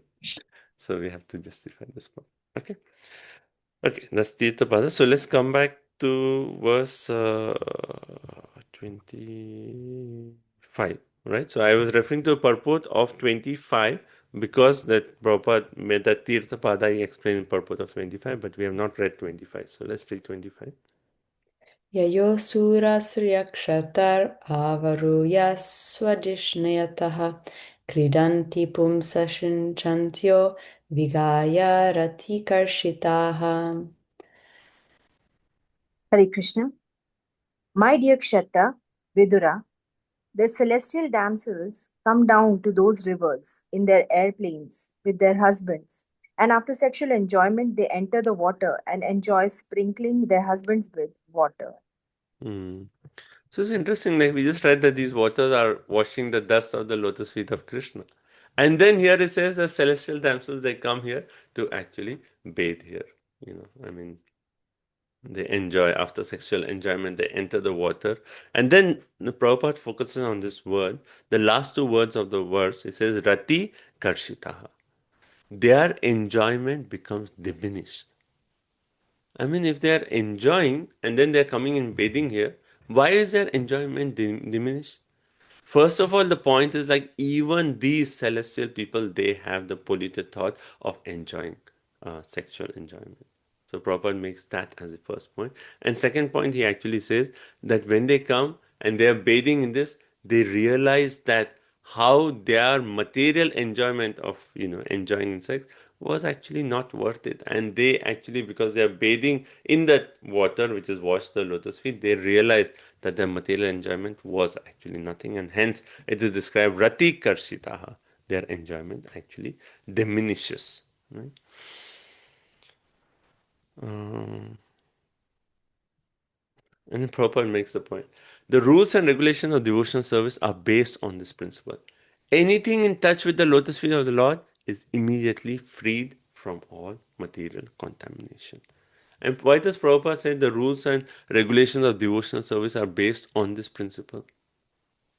Because this is our process, right? Because anything in the material world, one way, we actually come in contact with any object, and then what is our tendency? We want to enjoy the object. We want to be the proprietor. We want to manipulate and say, oh, how can I enjoy this? Right? That is our tendency. But what is our principle? How Prabhupada again and again uses the word dovetail. Right? We have to dovetail everything in Krishna's service. So this is the principle that anything, like how Prabhupada said, we are using this microphone to speak. And because this microphone is used in Krishna's service, it is actually spiritualized. Right, in Bhagavad Gita, 4th chapter, text number 24, Brahma Arpanam Brahma Havir Brahmagno Brahmana Huta. Right? Prabhupada says this is the essence of Krishna consciousness. What is that? Anything, any object we are using, we want to somehow or other connect it to Krishna. This is our principle. Right? And can we connect everything in service of Krishna? Yes. And Prabhupada is showing us by his personal example that how, whatever is there, he said, okay, flatbed truck, used for Rath Yatra. Whatever is there, let's use for Krishna service. Whatever in mentality you have mentality for accumulating money, okay, go around, make life membership. So he's used all our propensities, everything, every object in Krishna service, and this is the way of devotional service. So this is our principle. So hence Prabhupada says, because the water that's come in contact with the Krishna's lotus feet, hence it is actually purified. It is actually devotional in that way. Right? So this is our principle which Rupa Goswami explains with the word what? Yukta Vairagya. Right? He really stresses on this point. And even in Bhagavad Gita, in the 2nd chapter, if you read the verses from 261, 62, again and again Prabhupada actually, when it talks about coming in contact with the senses with the sense object, Prabhupada again and again emphasizes the principle of Yukta Vairagya. प्रपंचिका तया भक्ता हरि संबंधी वस्तुना मुमुक्षु प्रति मुमुक्षु वरितागो फाल्गुम वैराग्यम उच्यते and अनासक्तस्य विषयान् यतारम उपयुञ्जते निर्बन्धे कृष्ण संबंधे युक्त वैराग्य. These two verses, right? What is yukta vairagya? Anything that we actually can use in Krishna's service, that is our yukta vairagya principle. And the first verse says prapanchikataya bhaktya, that someone who actually renounces objects which can be used in the service of Krishna, then the renunciation is falgu vairagya. Right? So this is our yukta vairagya. Hence Prabhupada says rules and regulations of devotional service are based on this principle. Right? Can we use everything in Krishna's service? In one of the purpose, Prabhupada says we should tax our brain. You should use our intelligence to actually see how everything that we are actually getting by the mercy of the Lord can be used in the service of the Lord. So that we have to see how to use everything in Krishna's service. Okay. Text number 26. Prabhu, I have a question, Prabhu. Yeah. So, Prabhu, at this point, the demigods and their wives have committed an offense of Vaishnava Aparadha. And they have been chastised by Brahmaji that you have, So they are all going to Kailash to beg forgiveness from Lord Shiva. I'm just trying to understand the mindset. That how is that in the process they're enjoying having sexual relationships? No. I mean, it is describing that the demigods used to come here to actually enjoy. Not during this time, but it is like okay. It is so opulent place that the demigods used to come and enjoy. Okay, 26. Yayostat snana vibrashta navakumkuma pinjaram vitrishopi pibandyamba payayanto gaja gajihi. Hare Krishna 4:6-26.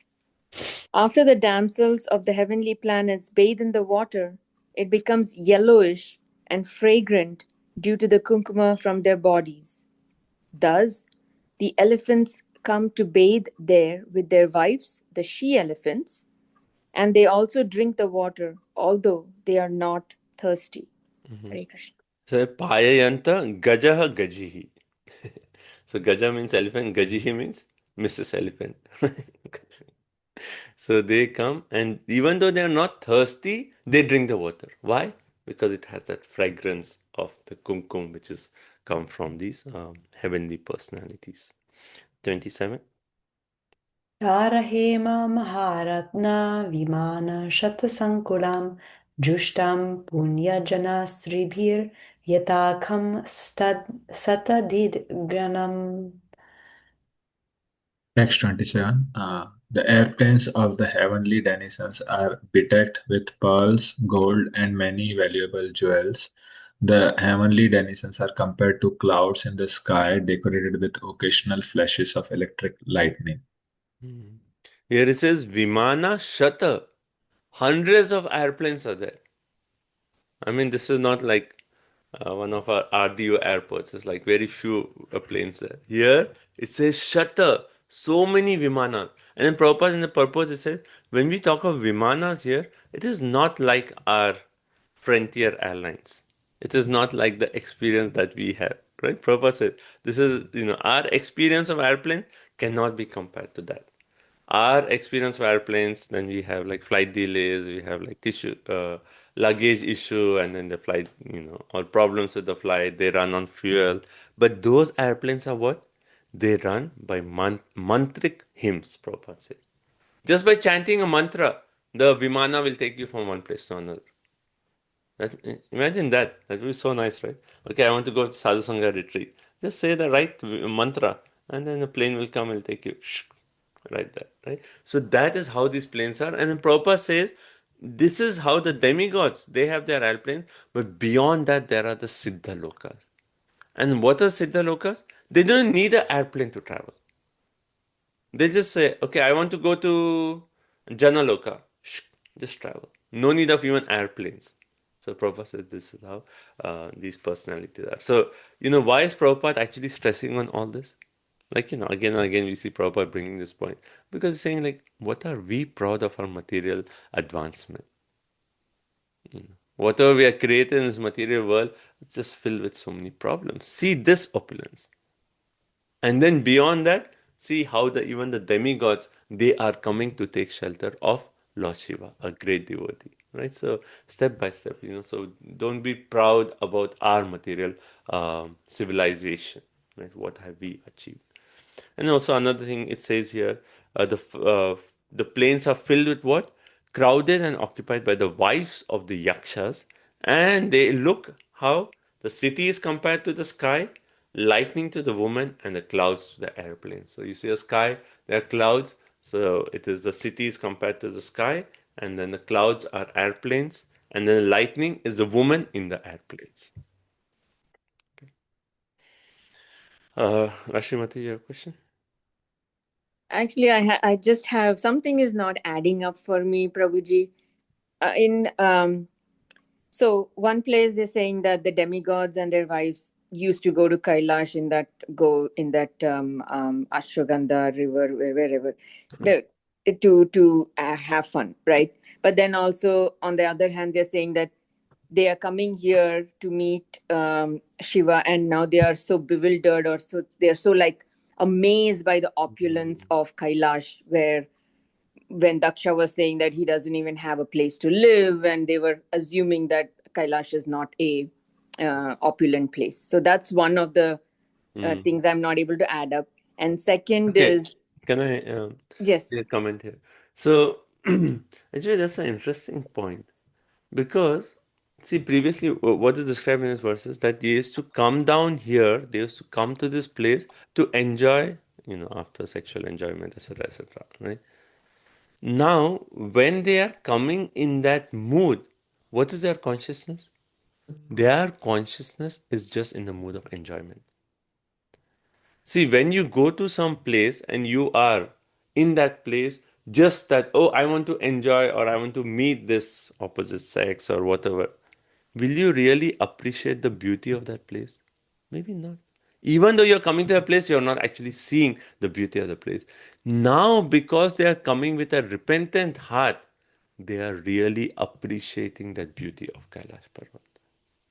So previously, when Daksha actually said, "Oh, see, Lord Shiva is staying under a tree," because even though they may have visited there, but they never really paid attention that, "Oh, where is Lord Shiva?" or what is he doing?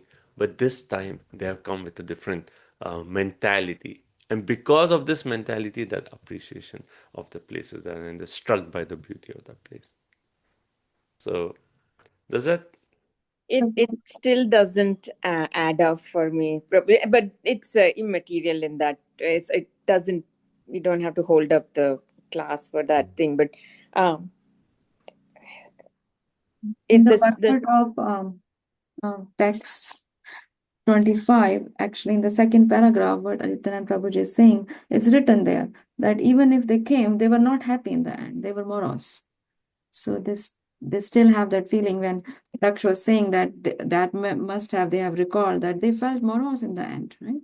Unhappy. No, that's after they had enjoyment. They were not happy, but once they entered the water and sanctified themselves, they become they have that repentance, and they now see the opulence of Kailash. I feel like there's a lot of kind of commingling of things, of thoughts. So another point that we can say here is,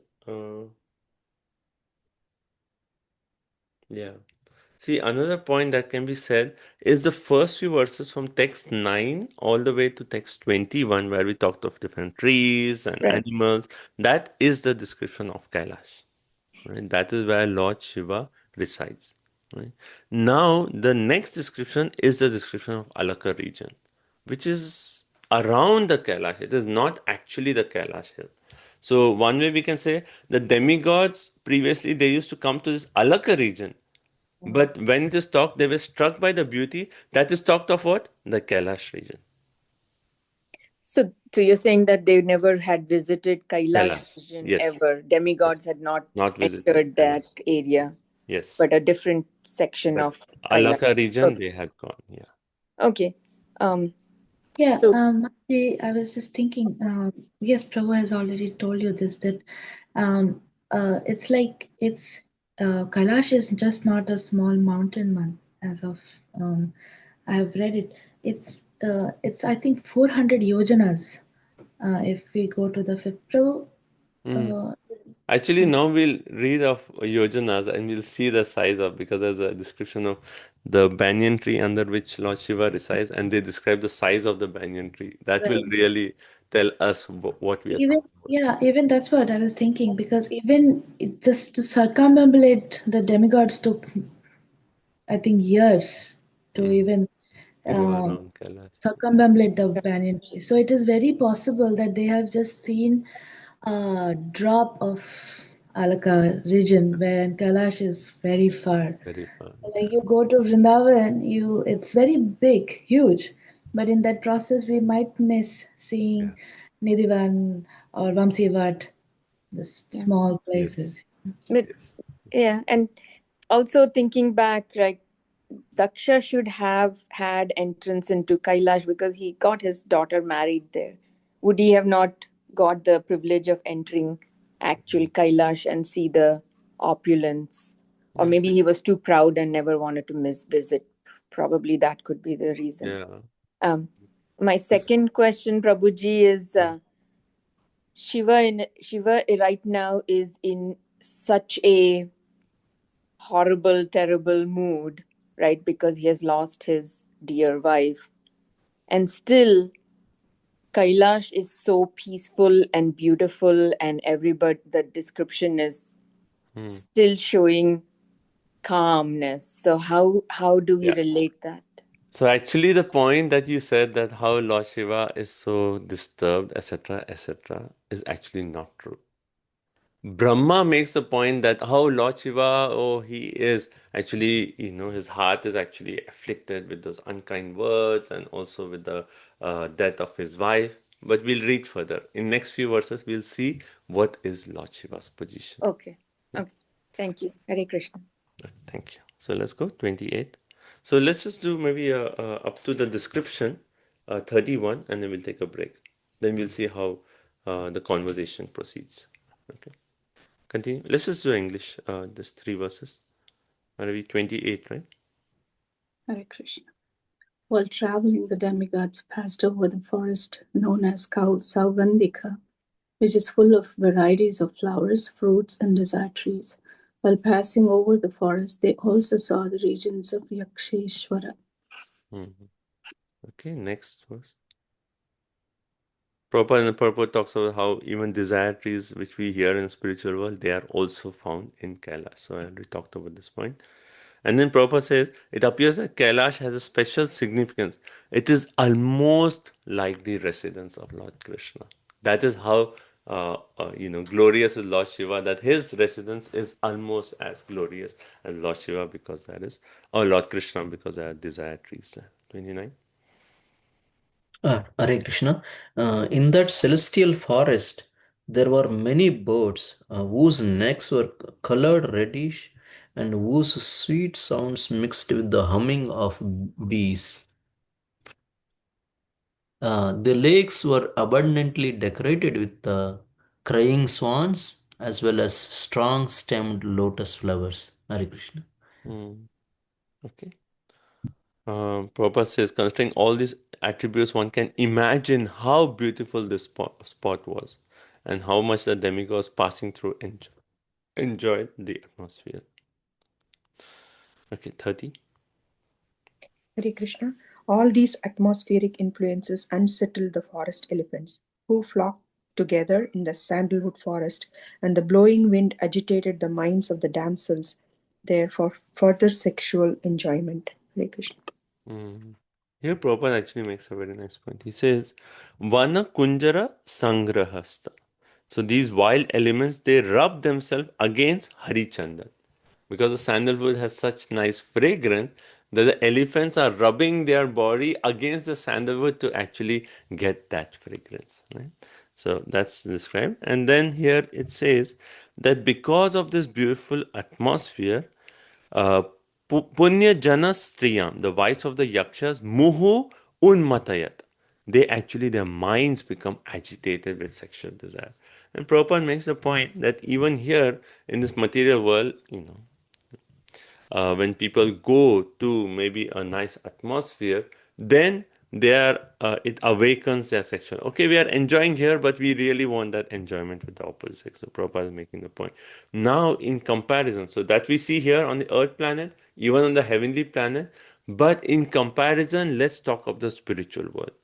And we discussed this, maybe you can tell which section, where we said that in the spiritual world, the beauty of those associates or the devotees in the spiritual world and their wives, this is so beautiful that there is no comparison to the beauty of Swargaloka in terms of place, in terms of beauty of the personalities, yet there is no sexual desire there.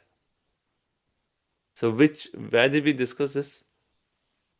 We discussed like they are traveling in aeroplanes, but they were singing the glories of the Lord. Yes. The Which kingdom section is of this? God. The Vaikuntha description. Yeah, third When- canto, 15th chapter. When you see Brahmaji describing this Vaikuntha, right?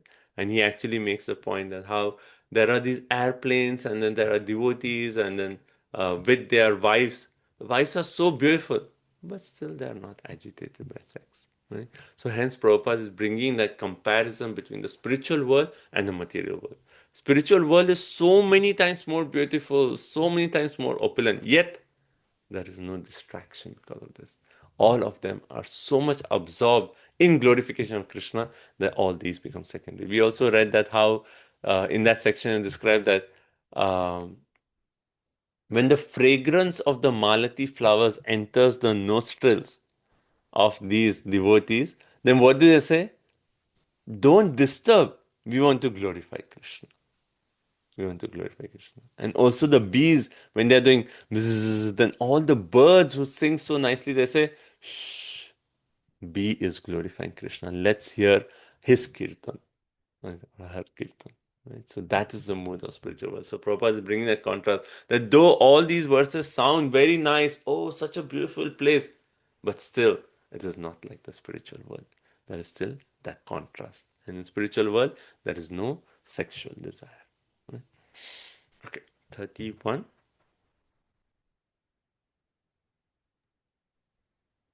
They also saw that the bathing ghats and their staircases were made of Vaidhurya money.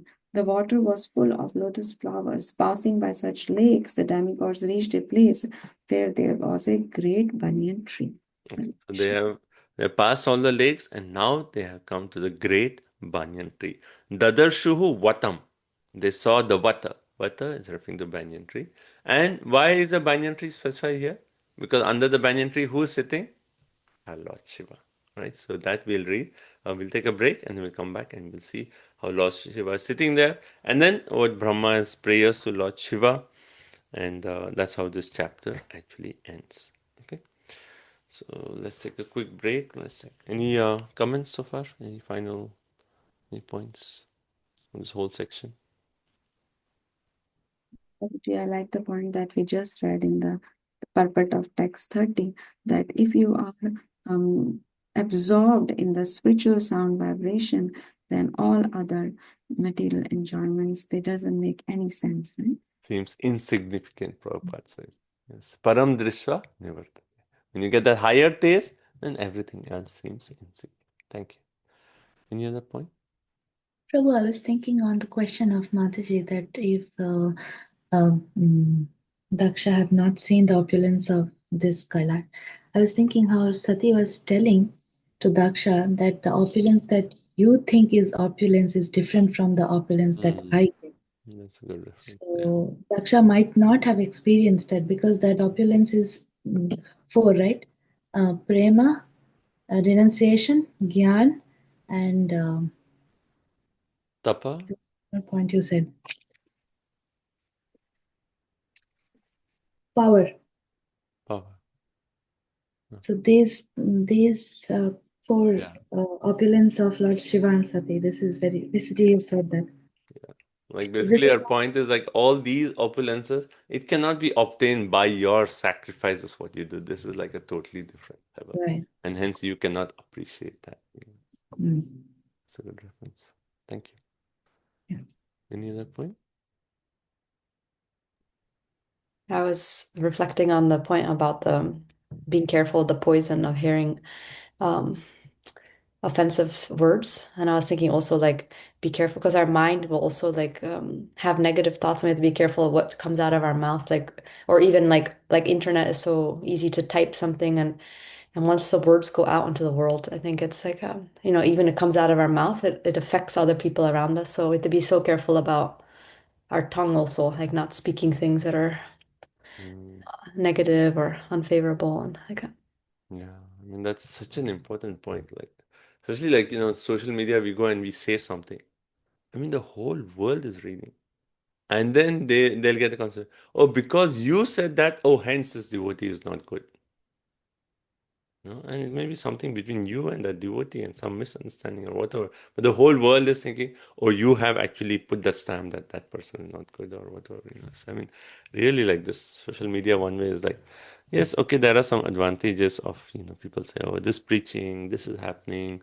But there's so many, we have to be so careful. What we say, what we write, right? What we read, everything. Thank you. Vamshikar? Yeah, I was just thinking, Prabhu, on the point that Divinity Lila Mataji mentioned, like the place where he is opulent, but he is renounced completely. The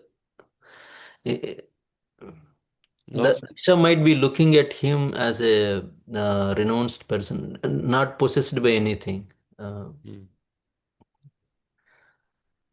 Yeah, so see, a person may be renounced, but that does not mean that he does not have opulence. Yeah. And normally these two people think they are opposites, right? But it's actually you may have. I mean, one may have many things, but still say that everything actually belongs to Krishna. That is a true renunciate, right? Not that only a person who is poor materially is actually renounced. Someone may be very rich, but is still in his heart is renounced. And we see that with all these kings, like Parikshit, emperor. But then in a moment he said, okay, I'm leaving everything, walking. That means that the spirit of renunciation is in his heart. Otherwise, how would he have 7 days to live, immediately left? Though he was the emperor of the whole world, still he was renunced. So Lord Shiva also, yes, all these opulence, but in his heart, completely renounced. So, okay, so let's Prabhu, this also reminds of Sanatan Goswami. He had the gemstone in trash. in trash, yeah. Chintamani. Chintamani stone in trash, yes. Okay, let's come back in 5 minutes. So we'll continue at 9. Okay, thank you. Hare Krishna.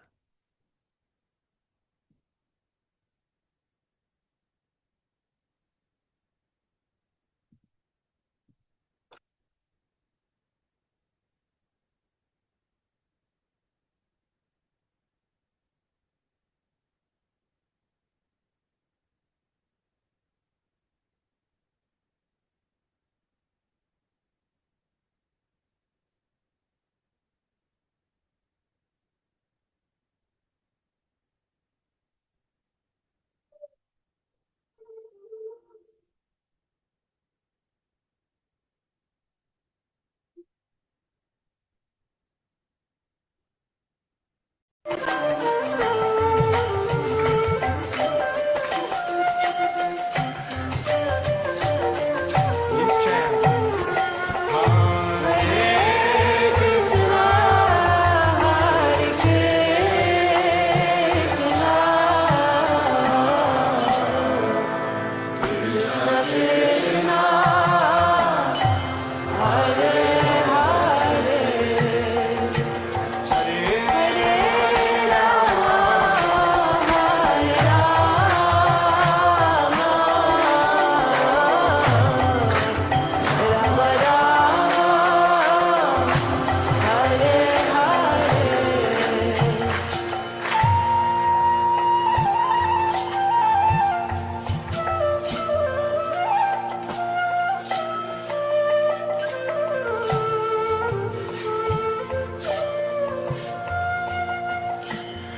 time.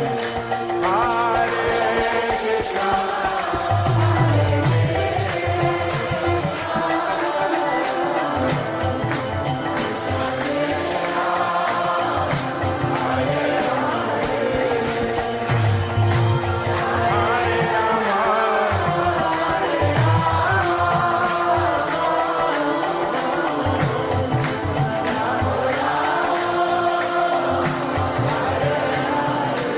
We chant.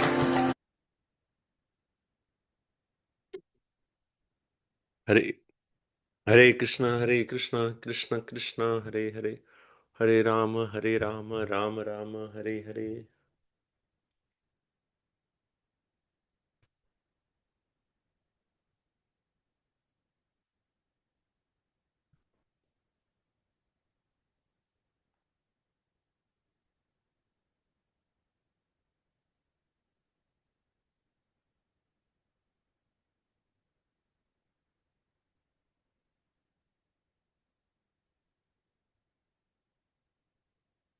Okay, Hare Krishna, everyone. So let's continue.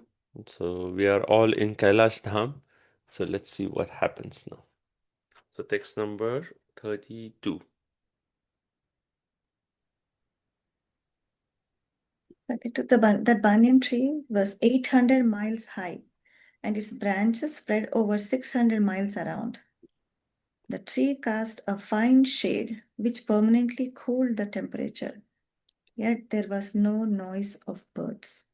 Okay. Now we can do Sanskrit also for the rest of the verses. And it's interesting here. It says Yojana Shata. Yojana, one Yojana is how many miles? 8 miles, right? 8 miles. So Yojana Shata means 100 yojanas is the height of the tree. Imagine a tree which is 800 miles high. 800 miles, what's that? That's the distance from here to, I don't know, 800 miles to somewhere in the mid US, 800 miles. 800 miles is the height of the tree, and the branches are what? It says Pada Una, less by a quarter. So if you consider one yojana, less of by a quarter. So 3/4 of a yojana. That is 600 miles is the branches of this tree. How big is that tree, right? And then also it is said that it had like, sometimes when you see tall trees like the palm trees or date trees, they're so tall that they don't give shade properly. But this, in spite of being so tall, what is the shade? It says it had Achala Shaya. Achala means unbreakable one way, right? Achala means unshaken. So it has a dense shade, and then there was no sound of birds. Normally trees means there are birds. There are no birds, no disturbance one way for a person to perform meditation. Next, word 33. Text 33. Tasmin mahayogamaye mumukshu sharane suraha dadrishu shivam asinam tyakta marsham ivantakam. Translation.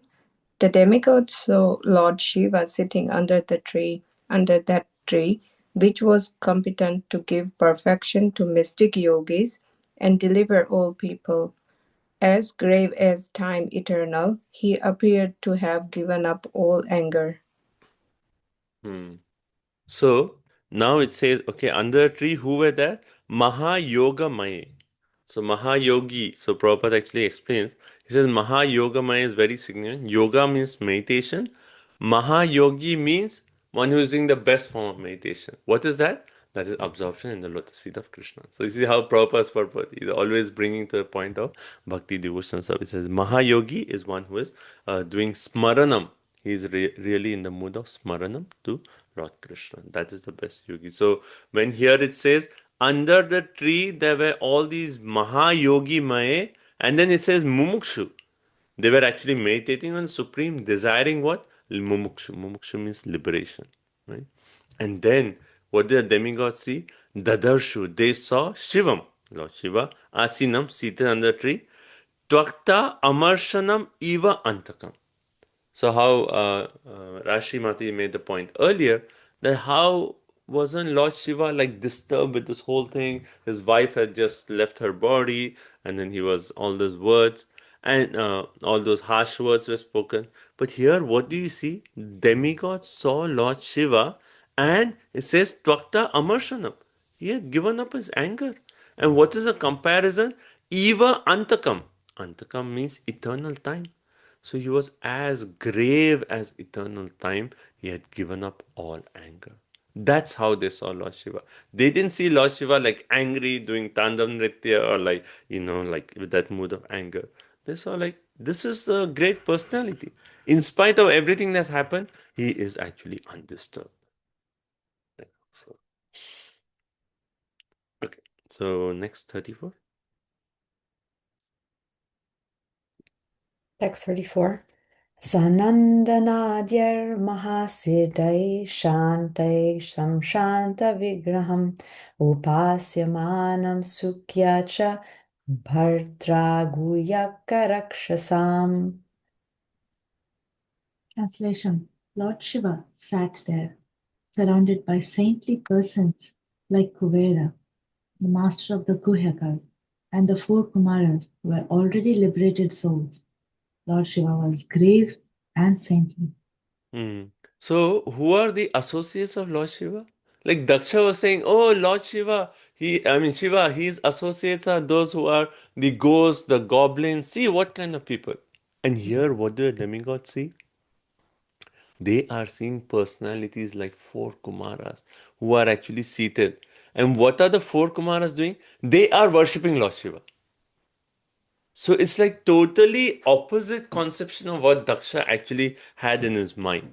Here the four Kumaras who are liberated personalities are worshipping Lord Shiva and also the master of Guhyakas, that is actually Kuvera himself. So Kuvera, four Kumaras, they are all there. They are actually worshipping Lord Shiva, who was some Shanta Vigraham. Right? His grave and saintly Lord Shiva, they were actually worshipping him. 35. Prabhu, the purport is mentioning the two. Did you see that purport? Like the significance of mentioning specifically Kuver and Kumaras. So the Kuveras, you can. Yeah.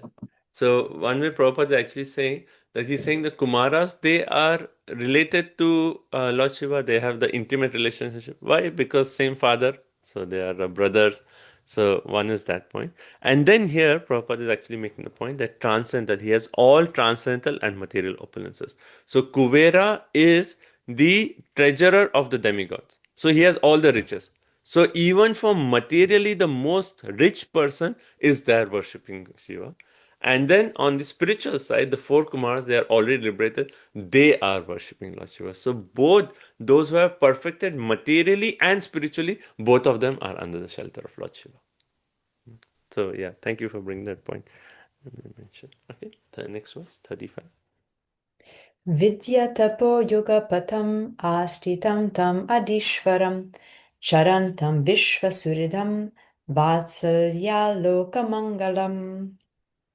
Hare Krishna. The demigod saw Lord Shiva situated in this perfection as the master of the senses, knowledge, fruitive activities, and the path of achieving perfection.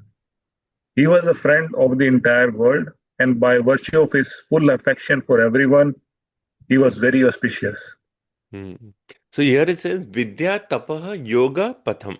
So Vidya means knowledge, Tapa means austerity, Yoga Patham means a path of devotional service, right? And in austerity, what does it mean? Adishwaram. Adishwaram means one who is the master of senses or who has his senses controlled. So when they saw Lord Shiva, they actually thought, oh, he is the source of all austerities. He is the source of knowledge, all knowledge. He is the one from whom the path of devotional service begins. And is that true? Yes, because Krishna is there. Who is the best devotee of Krishna? Vaishnavayata Shambhu. So path of bhakti one way begins with whom? Lord Shiva. Path of austerity begins with Lord Shiva. He is the one who is doing austerities, please Krishna. And then further it says Vishwasuridam. this person is a friend of the whole world. Vatsalyat, and out of affection for everyone, Loka Mangalam. He is auspicious for everyone. So Lord Shiva is the shelter of knowledge, austerity, and yoga. All these processes one way start with Lord Shiva and Loka Mangalam. Why Loka Mangalam? Because he is good fortune personified, and by his actions, yad yad acharit shreshtas tat tad evetaru janaha. What great personalities perform, common men follow. Right? So Lord Shiva is creating that auspiciousness for everyone by showing what is the best thing that everyone should do.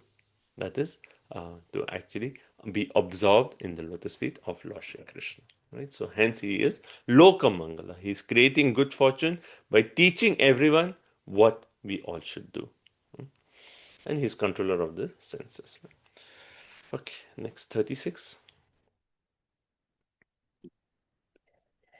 Lingam cha tapasa bhishtam bhashmadanda jatajinam angena sadyabra rucha chandralekam cha bibratam. He was seated on a deer skin and was practicing all forms of austerity. Because his body was smeared with ashes, he looked like an evening cloud. On his hair was a sign of half moon, a symbolic representation. Mhm. So how did he look? So it's very interesting that here Bhagavatam says tapasa abhishtam, desired by a Shaivite ascetic. That means what?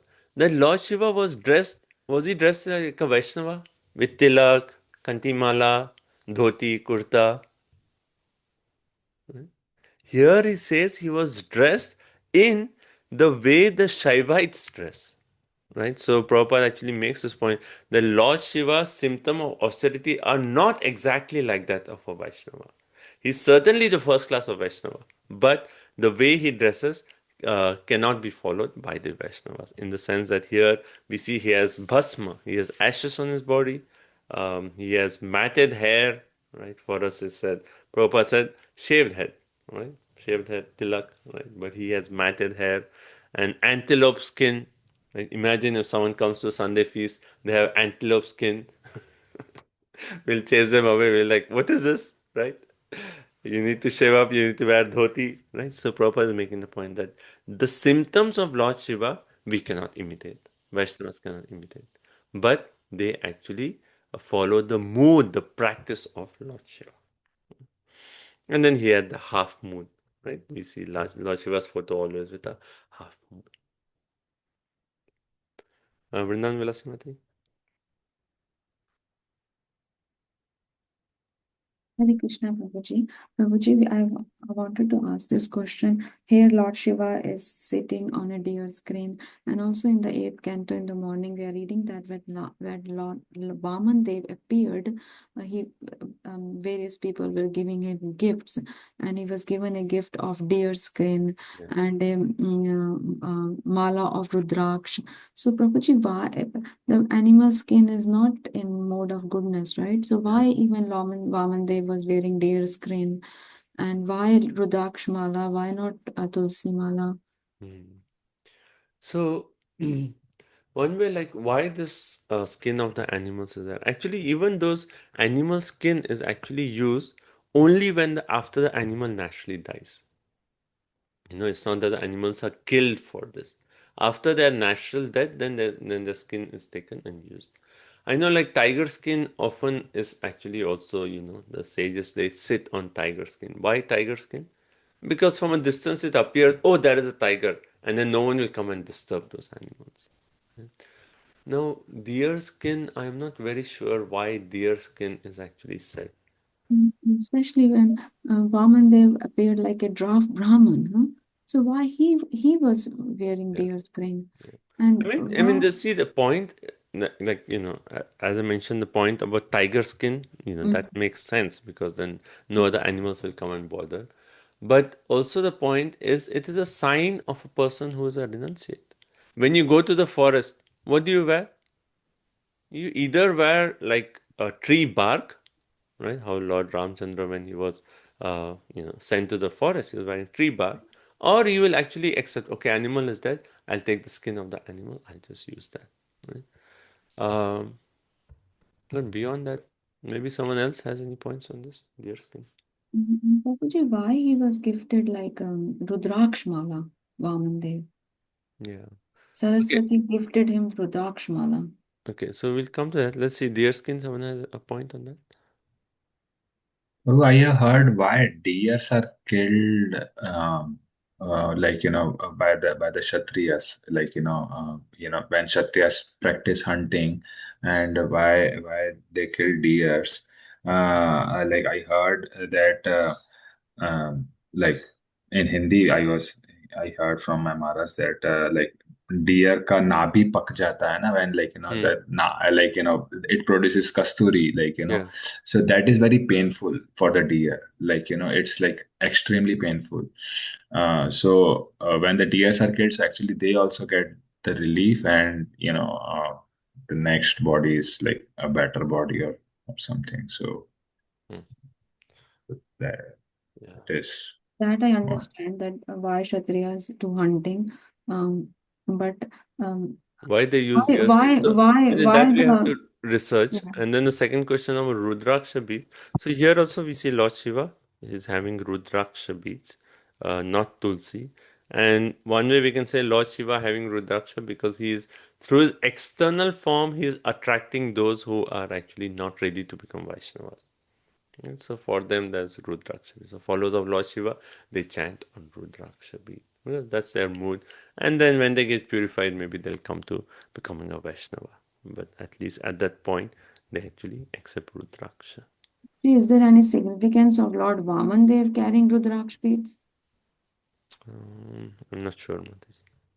Prabhu, I just want thinking on the point of Srila Prabhupada was asked this question that Lord Ram had meet. What is your opinion? So then Prabhupada replied, he is Bhagavan, he can do anything he desires. So when we come to Lord Vaman or Lord Shiva, who's like, as we can see how renounced he is. If you ask him to wear a Tulsi Mala, he will come. He will not only wear Tulsi, he will wear all girls' jewelries and come as Gopeshwar. But at the point when it's about renunciation, he just gives up. And so Vamandev could have Rudraksha or no Rudraksha or even jeans pant. He's still Bhagwan.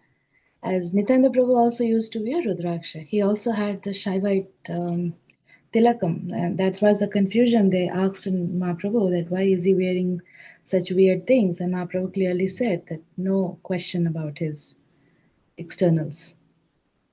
So I mean, like one way for Vamandev, if someone is gifting him Rudraksha beads, one way that is reminding him of his dear devotee. If you want to please Krishna, you actually remind the Lord about his dear devotees, and then he's very pleased. So one way we can say that he got Rudraksha beads in that mood that, oh, this is my Lord, my dear Lord Shiva, my devotees, right? So in that way, it's remembering. But this is what I'm Saraswati thinking. ji gifted Rudraksh to Lord Vamandev. Yeah, I don't know more details beyond that. Okay, let's continue. 37.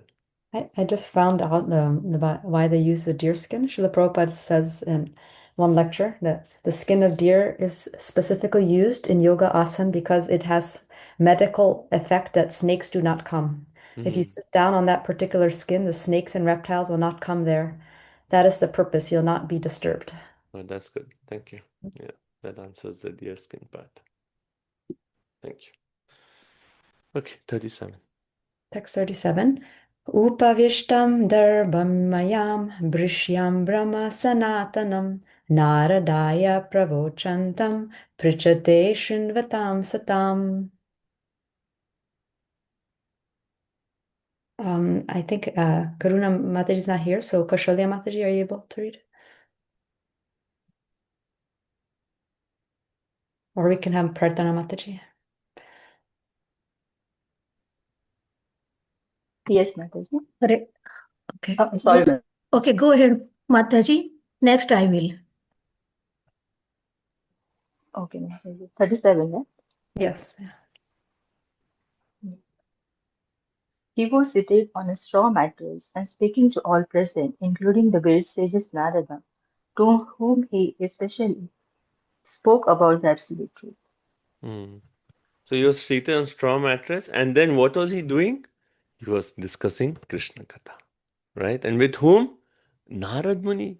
Narad Muni was there, and here it says Narad Muni was actually asking questions to Lord Shiva, and Lord Shiva was giving answers. And Brahma Sanatanam Pravochantam. He's speaking on Brahma, that's the Vedas, the absolute truth.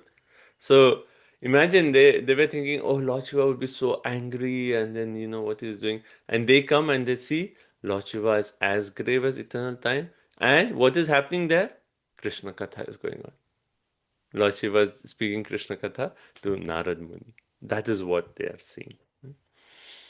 Okay. 38. Kritovaro dakshine savyam padapadmam cha januni bahum prakošteka kshamalam asinam tarkamudraya. Translation Srila Prabhupada ki jai. His left leg was placed on his right thigh and his left hand was placed on his left thigh. In his right hand, he held Rudraksh beads. This sitting posture is called Virasan. He sat in the Virasan posture and his finger was in the mode of argument. Hare Krishna. So, actually, in the previous verse in purport, Prabhupada makes a point that how Shiva is the supreme instructor and Narada is the best of all audience, supreme audience. Now, if there's supreme instructor and supreme audience, what are we going to talk? The supreme of all subject matter, and that is devotional service. So that's what in this verse, we see how Lord Shiva is seated. He has Uru Dakshine, his right thigh. His left lotus feet is on his right thigh. Right? And if you see, I don't know if you can visualize that, that ISKCON painting of Lord Shiva, right? When we have a Shivratri in temple, we normally use that photo, right? So in that you can see that how Lord Shiva is seated with his left lotus feet on the right thigh, and then his knee, his hand is on his knee. Left hand is on the knee, and then right hand, what does he have? Rudrakshamala, right? And then what is and also it talks of Taraka Mudraya, right? Taraka Mudraya. So end of right hand is the Rudraksha Mala. At the same time, there's Taraka Mudra. So Prabhupada explains as argument like a position where the forefinger is like this, right? But Vishwanath Thakur says it is like this, like this as Taraka Mudra. So, and Prabhupada in the purport makes an interesting point. He says, Shiva is Yogishwara, Krishna is Yogeshwara. What's the difference? Yogishwara, that is Shiva, means the master of all yogis. So, the best of all yogis, one who actually does yoga, is Yogishwara. And Krishna is Yogeshwara. Why? No one can surpass the yogic perfection that Krishna has. Right? So hence there's a difference between Yogeshwara and Yogishwara. So Prabhupada points that out. Okay. And also Prabhupada says all different asanas are there, Virasana, Padmasana, Simhasana, all the different asanas are there. But the asana, if it's not helping us progress in our spiritual life, connect to Krishna, then what is the use? It is not perfection of yoga. Okay. Next verse, 39. Could you please explain what is the Taraka Mudra? What does it mean? Mode of argument? Yeah, so Prabhupada says is like this, like when someone is explaining a point with his forefinger, like that, right? But Vishwanath Thakur says he's like this, like this as a Taraka Mudra. What is the meaning of the word argument here? Argument means like if someone is arguing, he'll do like this, right? Right? You're doing like this. Oh, you, this. But actually, he was actually discussing Krishna Katha, so he was in that mode of telling, okay, all of you here, Narad Muni, 4 Kumaras, listen, this is Bhakti to Krishna. So in that mood, it appeared as if he was like arguing, but he was actually speaking Krishna Katha in that mode. Okay, next 39. So the picture is on the Bhagavatam, this book only. What kind of? I shared it on the group. Okay, that's good. Okay, 39. Tam Brahmanirvana Samadhimashitam Vyupashitam Girisham Yoga Kaksham Salokapala Munayo Manunam Adyam Manum Pranjalayo Pranemuhu. Hare Krishna 4:639. All the sages and demigods headed by Indra offered their respectful obeisances unto Lord Shiva with folded hands. Lord Shiva was dressed in saffron garments and absorbed in trance, thus appearing to be the foremost of all sages. Hare Krishna.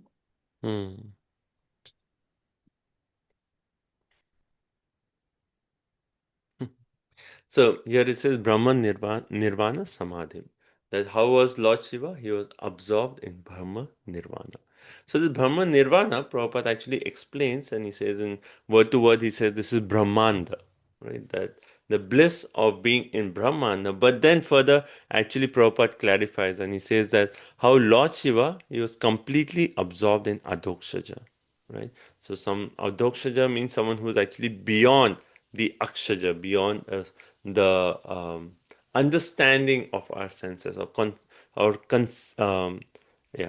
understanding of our senses, right? Atha Shri Krishna Namadi na bhave grayam indriya. From our senses, we cannot actually understand. Now, when he says Adokshaja, he is absorbed on the transcendental. Then we know how Lord Shiva from the previous chapter is always meditating on Krishna, right? Therefore, the bliss that Lord Shiva is experiencing is not just the bliss of being in Brahman, but actually the bliss of Bhagavan. Right? So Prabhupada clarifies that point in purport, how the Lord is Satchidananda Vigraha, and hence Lord Shiva is always focused on that Satchidananda Vigraha, and hence he is Brahma Nirvana, right? Samadhi. He's absorbed in the Samadhi of Adokshaja. Another point Prabhupada says that how Yoga Kaksham, his left knee is firmly fixed with a knotted cloth.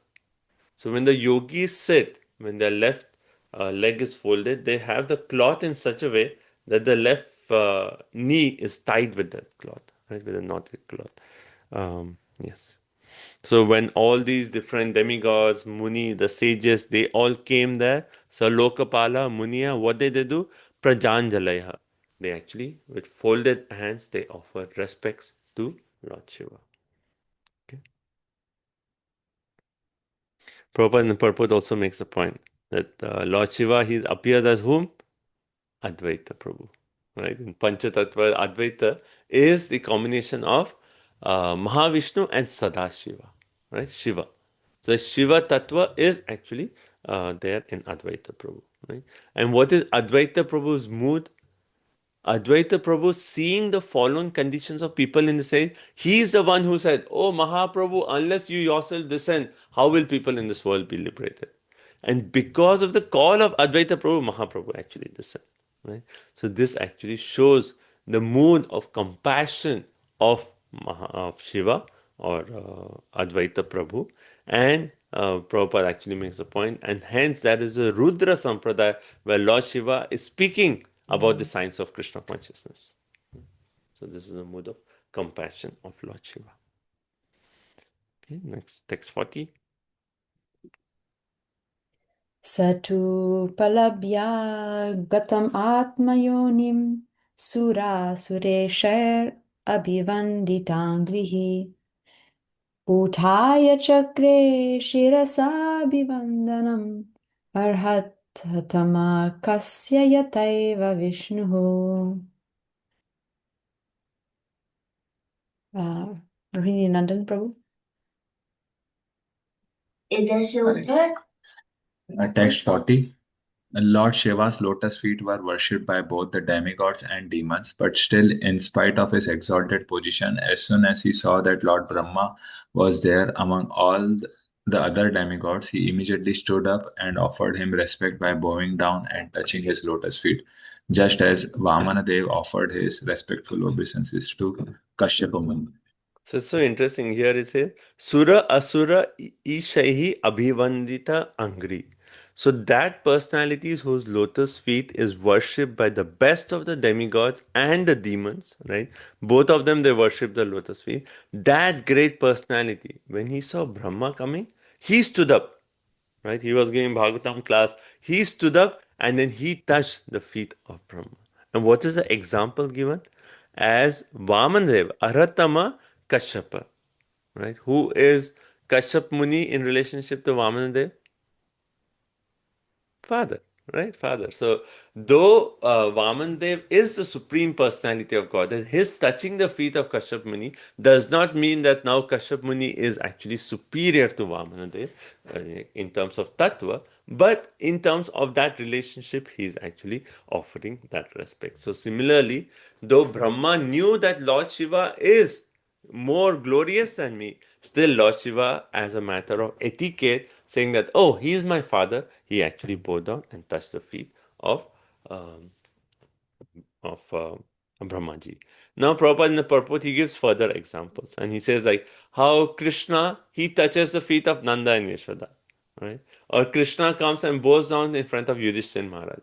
That does not mean in terms of tattva they are superior, but in terms of rasa, it is some rasa exchange, right? So hence, in spite of the exalted position, Lord Shiva is instructing by his practical example of how to show respect to father here or personalities. Right? 41. तथा परे सिद्धगणा महर्षिभिर् ये वै समन्तात् अनुनीललोहितं ममस्कृतप्राह शशाङ्कशेखरं कृतप्रणामं प्रहसन् इवात्मभूः. Hare Krishna. All the sages who were sitting with the Lord Shiva, such as Narada and others, also offered their respectful obeisances to Lord Brahma. After being so worshipped, Lord Brahma, smiling, began to speak to Lord Shiva. So others, Tatha, Apare, then Siddha and Siddhagana and Maharishi. They all the other personalities, they offered their respects to Lord Shiva.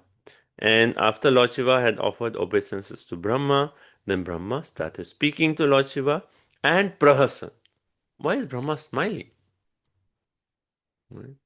And Prabhupada gives a very interesting purport. Brahma was thinking that, Lord Shiva, maybe he's angry with all of us.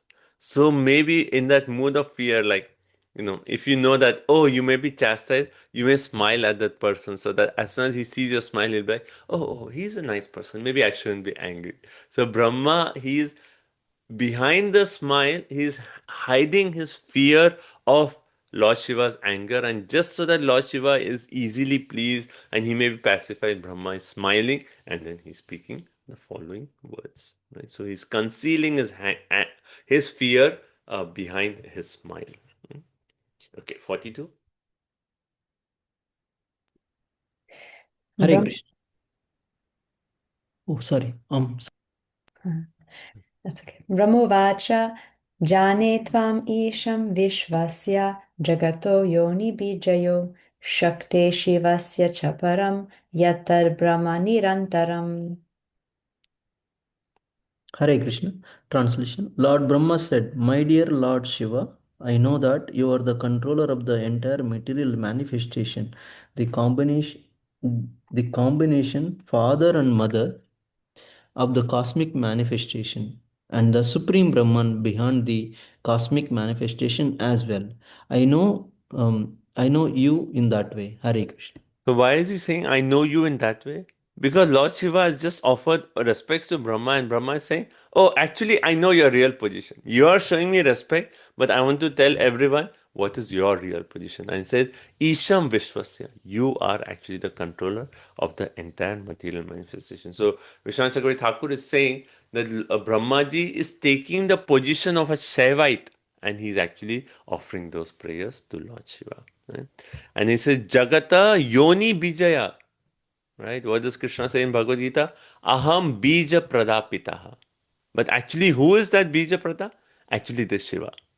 right? So here we see how Brahmaji is saying, you are Yoni Bijaya, that seed of Yoni, you are the seed-giving father, right? So why do we worship Shiva Linga? Because of this purpose, right? Shiva Linga, because he is Jagata Yoni Bijaya, right? And in his Param and Brahma Nirantaram, he is still without any change. He's not affected by material qualities. You're so exalted, right? Now, if you see in the Sanskrit, if you see Shivasya and Shakti, right? So both these words are there, Shakti and Shiva. So how do the Shaivites, they think the Lord as Shakti, as Prakriti, Shiva as the Purusha, right? And together that is the form of Sadashiva. So both Prakriti and Purusha, they see, oh, this is Lord Shiva. Hence it says, Shivasya Shakti. Shakti and Shiva. Both are there in Lord Shiva. So hence he's saying, because if you're saying that you are the seed-giving father, right, then who is the mother? That is Shakti. So both Shakti and Shiva, you are the one who is actually giving the seed, you are the seed-giving father, and hence you are the controller. Okay, 43. Tvam eva bhagavan etach chiva shaktyo svarupayo vishvam srijasi pasyatsi kridan urna pato yata. Hare Krishna. Translation. My dear Lord, you create this cosmic manifestation, maintain it and annihilate it by expansion of your personality, exactly as a spider creates, maintains and winds up its web. Who said this before? Narad Muni told Brahmaji, Brahmaji, you create as if a spider creates a web. Now Brahmaji, remembering that, he's saying, oh, Narad Muni said a nice point. Maybe I will tell that back to Lord Shiva when Narad Muni is present. So Narad Muni remembers, I heard what you said. So here what did he say? Oh my Lord, Shiva Shakti. So even if you see previous words, Shiva Shakti, both he's actually addressing them. Both Shiva, Prakriti and Purusha. It is actually you. Right? So being situated in your auspicious energy, in Shiva Shakti, Surupaya, by your own personal expansion, what do? Srijasi, Pashi, Atsi. You create, you maintain, and you annihilate. Yatha Urnapataha. Just like a spider, it creates its web, and at the right time, it annihilates. It's all you, O Lord Shiva.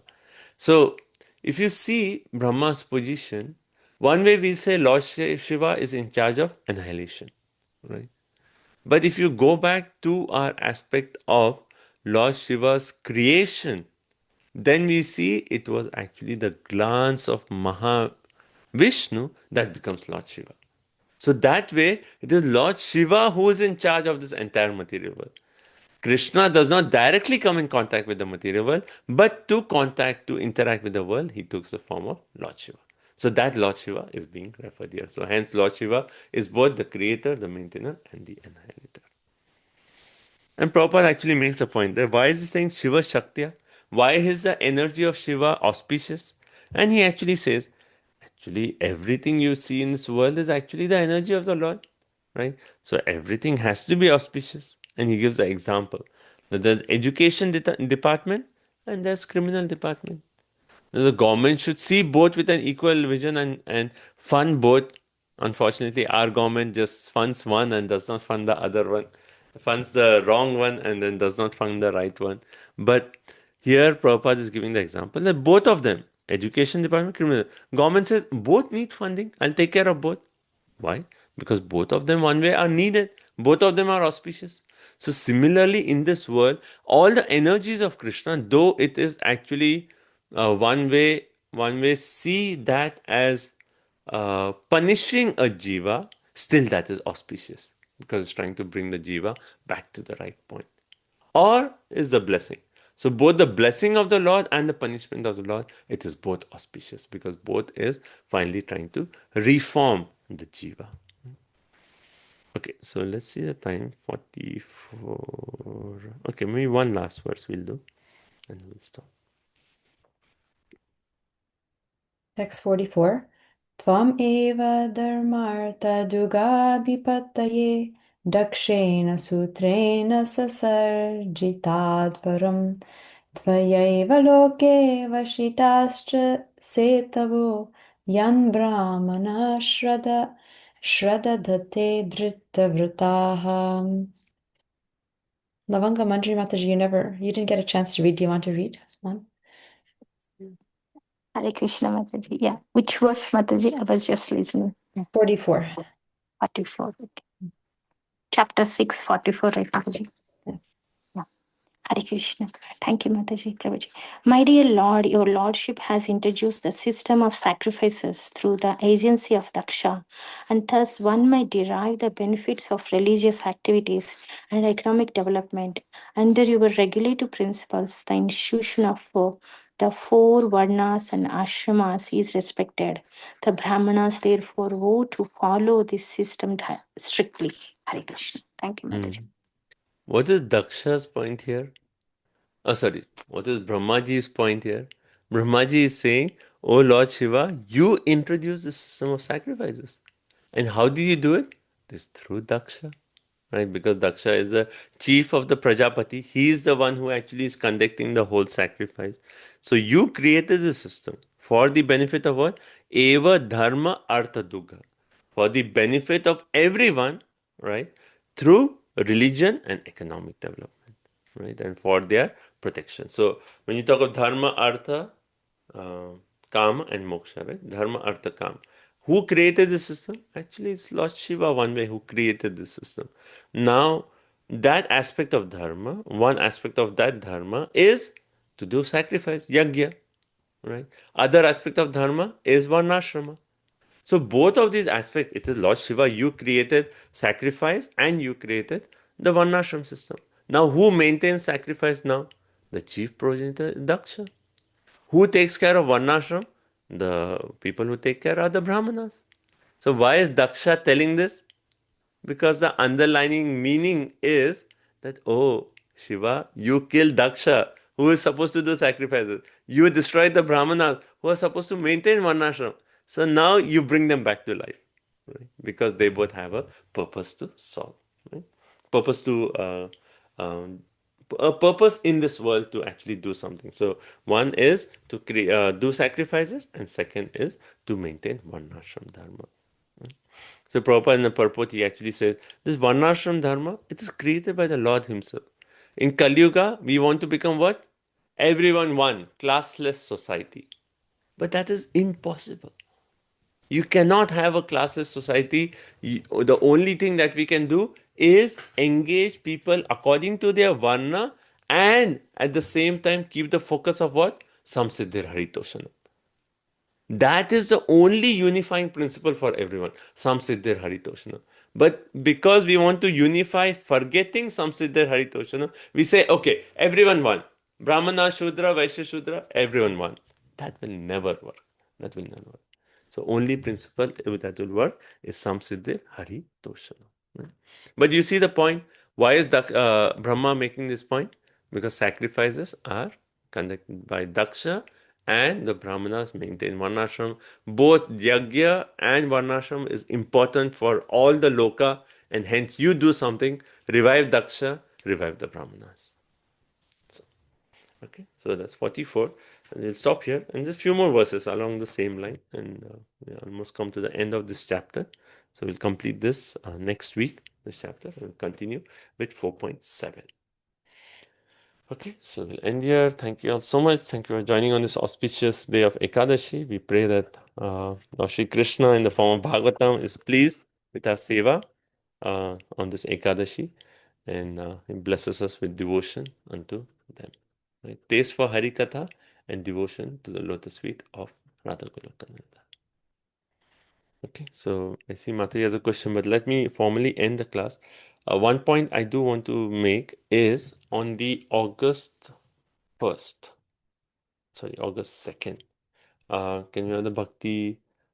We need to do our closed book exam for the last few chapters from the third canto. So we'll have it for, I know there's a visiting guest also. So if you want to do it let's try for August 1st. That gives you 2 weeks time. Right? Because after then the festival season starts. Balram Purnima, Janmashtami, then we'll get much more busy. So August 2nd or before. If you want to take next Saturday also, next Saturday you can take. See, anyway, whenever the exam is, we'll study only 3-4 days before. So as well, you can do it next Saturday. That way it is done. On 26th, you can give the exam. So next week, 8 a.m., we'll do the exam. And in case you need more time, then August 1st, Saturday. So 2 Saturdays, we have the option. But let's complete that third canto close book because we are already now in the 6th chapter of the 4th canto. Okay, the last few chapters of 3rd canto. What chapters? Last 3 of 3rd canto. I think it's last. Ratnarika, you know the numbers? I think it's last 4. Chapters 29 to 33. So actually 5. 29, 30, 31, 32, 33. 5 chapters we have not done. Okay, so let's try for next Saturday. But if you need more time, then 2 Saturdays from now. Okay, so thank you all so much. So we'll end here. Granthra Srimad Bhagavatam ki jai, Srila Prabhupada ki jai, Ekadashi Vrat ki jai, Vanchakalpatarubhyasya Kripasindhubheva cha, Patitanam Pavanebhyo, Vaishnavebhyo, Namo Namo. Thank you all so much for your association. Thank you for joining. Hare Krishna. Yes, Mati. Vrindavan Vila Samiti, you have point. If you want, you can drop everyone else because I know it's a little late. Yes. Prabhuji, I just first want to thank Ratnaradhika Mataji and you that we start the week on Sunday with the nectarian recitation of Bhagavatam verses through the sweet voice of Ratnaradhika Mataji and you explaining. Very, very grateful, Prabhuji. Thank you. And Thank you so much. I have a question, but I can ask. Thank you everyone for your association. We'll end here and today a busy day with Seva, so we can talk more later. Thank you so much. Hare Krishna. Thank you so much. Hare Hare Krishna. Prabhu, is this Yeah. a specific meaning of using the word Shakti, Shiva? Because probably Lord Brahma is trying to make Lord Shiva understand that you both are not separated. As of quote unquote, we can see that Yes, Sati is thinking of gone. that point, that Sati is gone, but still your Shakti is still auspicious. Yeah. So it is still there, but it may be in different form, but she's going to. How can the Shakti be separated from the Shiva? So, Is like Visiti or Jiva Goswami has mentioned anything specific? Have you read? Vishwanath Chakravarti Thakur does not mention. His commentaries, I focus on Prabhupada and Vishwanath Chakravarti Thakur, but he mentions a point that, how the Shiva and Shakti, they are always together, that union. So Sati has left, but that is like, again, when we read that how Sati, when she left, it wasn't like a materialistic leaving, because she's always there. It was just that the act to purify that contamination of association with Daksha, but she's always with Lord Shiva. Right? So we cannot separate the energy and the energetic, how Prabhupada says. Also, that like the example of the spider, no, bro. That is, I heard in the class that Lord Brahma is telling that it is you who created progenitors, and it is they have caused the problem. Then how can you be entrapped in the web that you yourself created? So that actually comes in the next few verses also. Brahma will say that how how can you be actually affected by it? How can you be angry at your own descendants? Because so we'll discuss that next week. Thank you, bro. Thank you. Hare Krishna. Prabhuji, I had the question. So the word Rudraksha, Aksha means eyes and Rudra means crying. So what is the physical significance of this Rudraksha? I have to research a little bit, Mother. I'll let you know. I'll find that out. Yeah.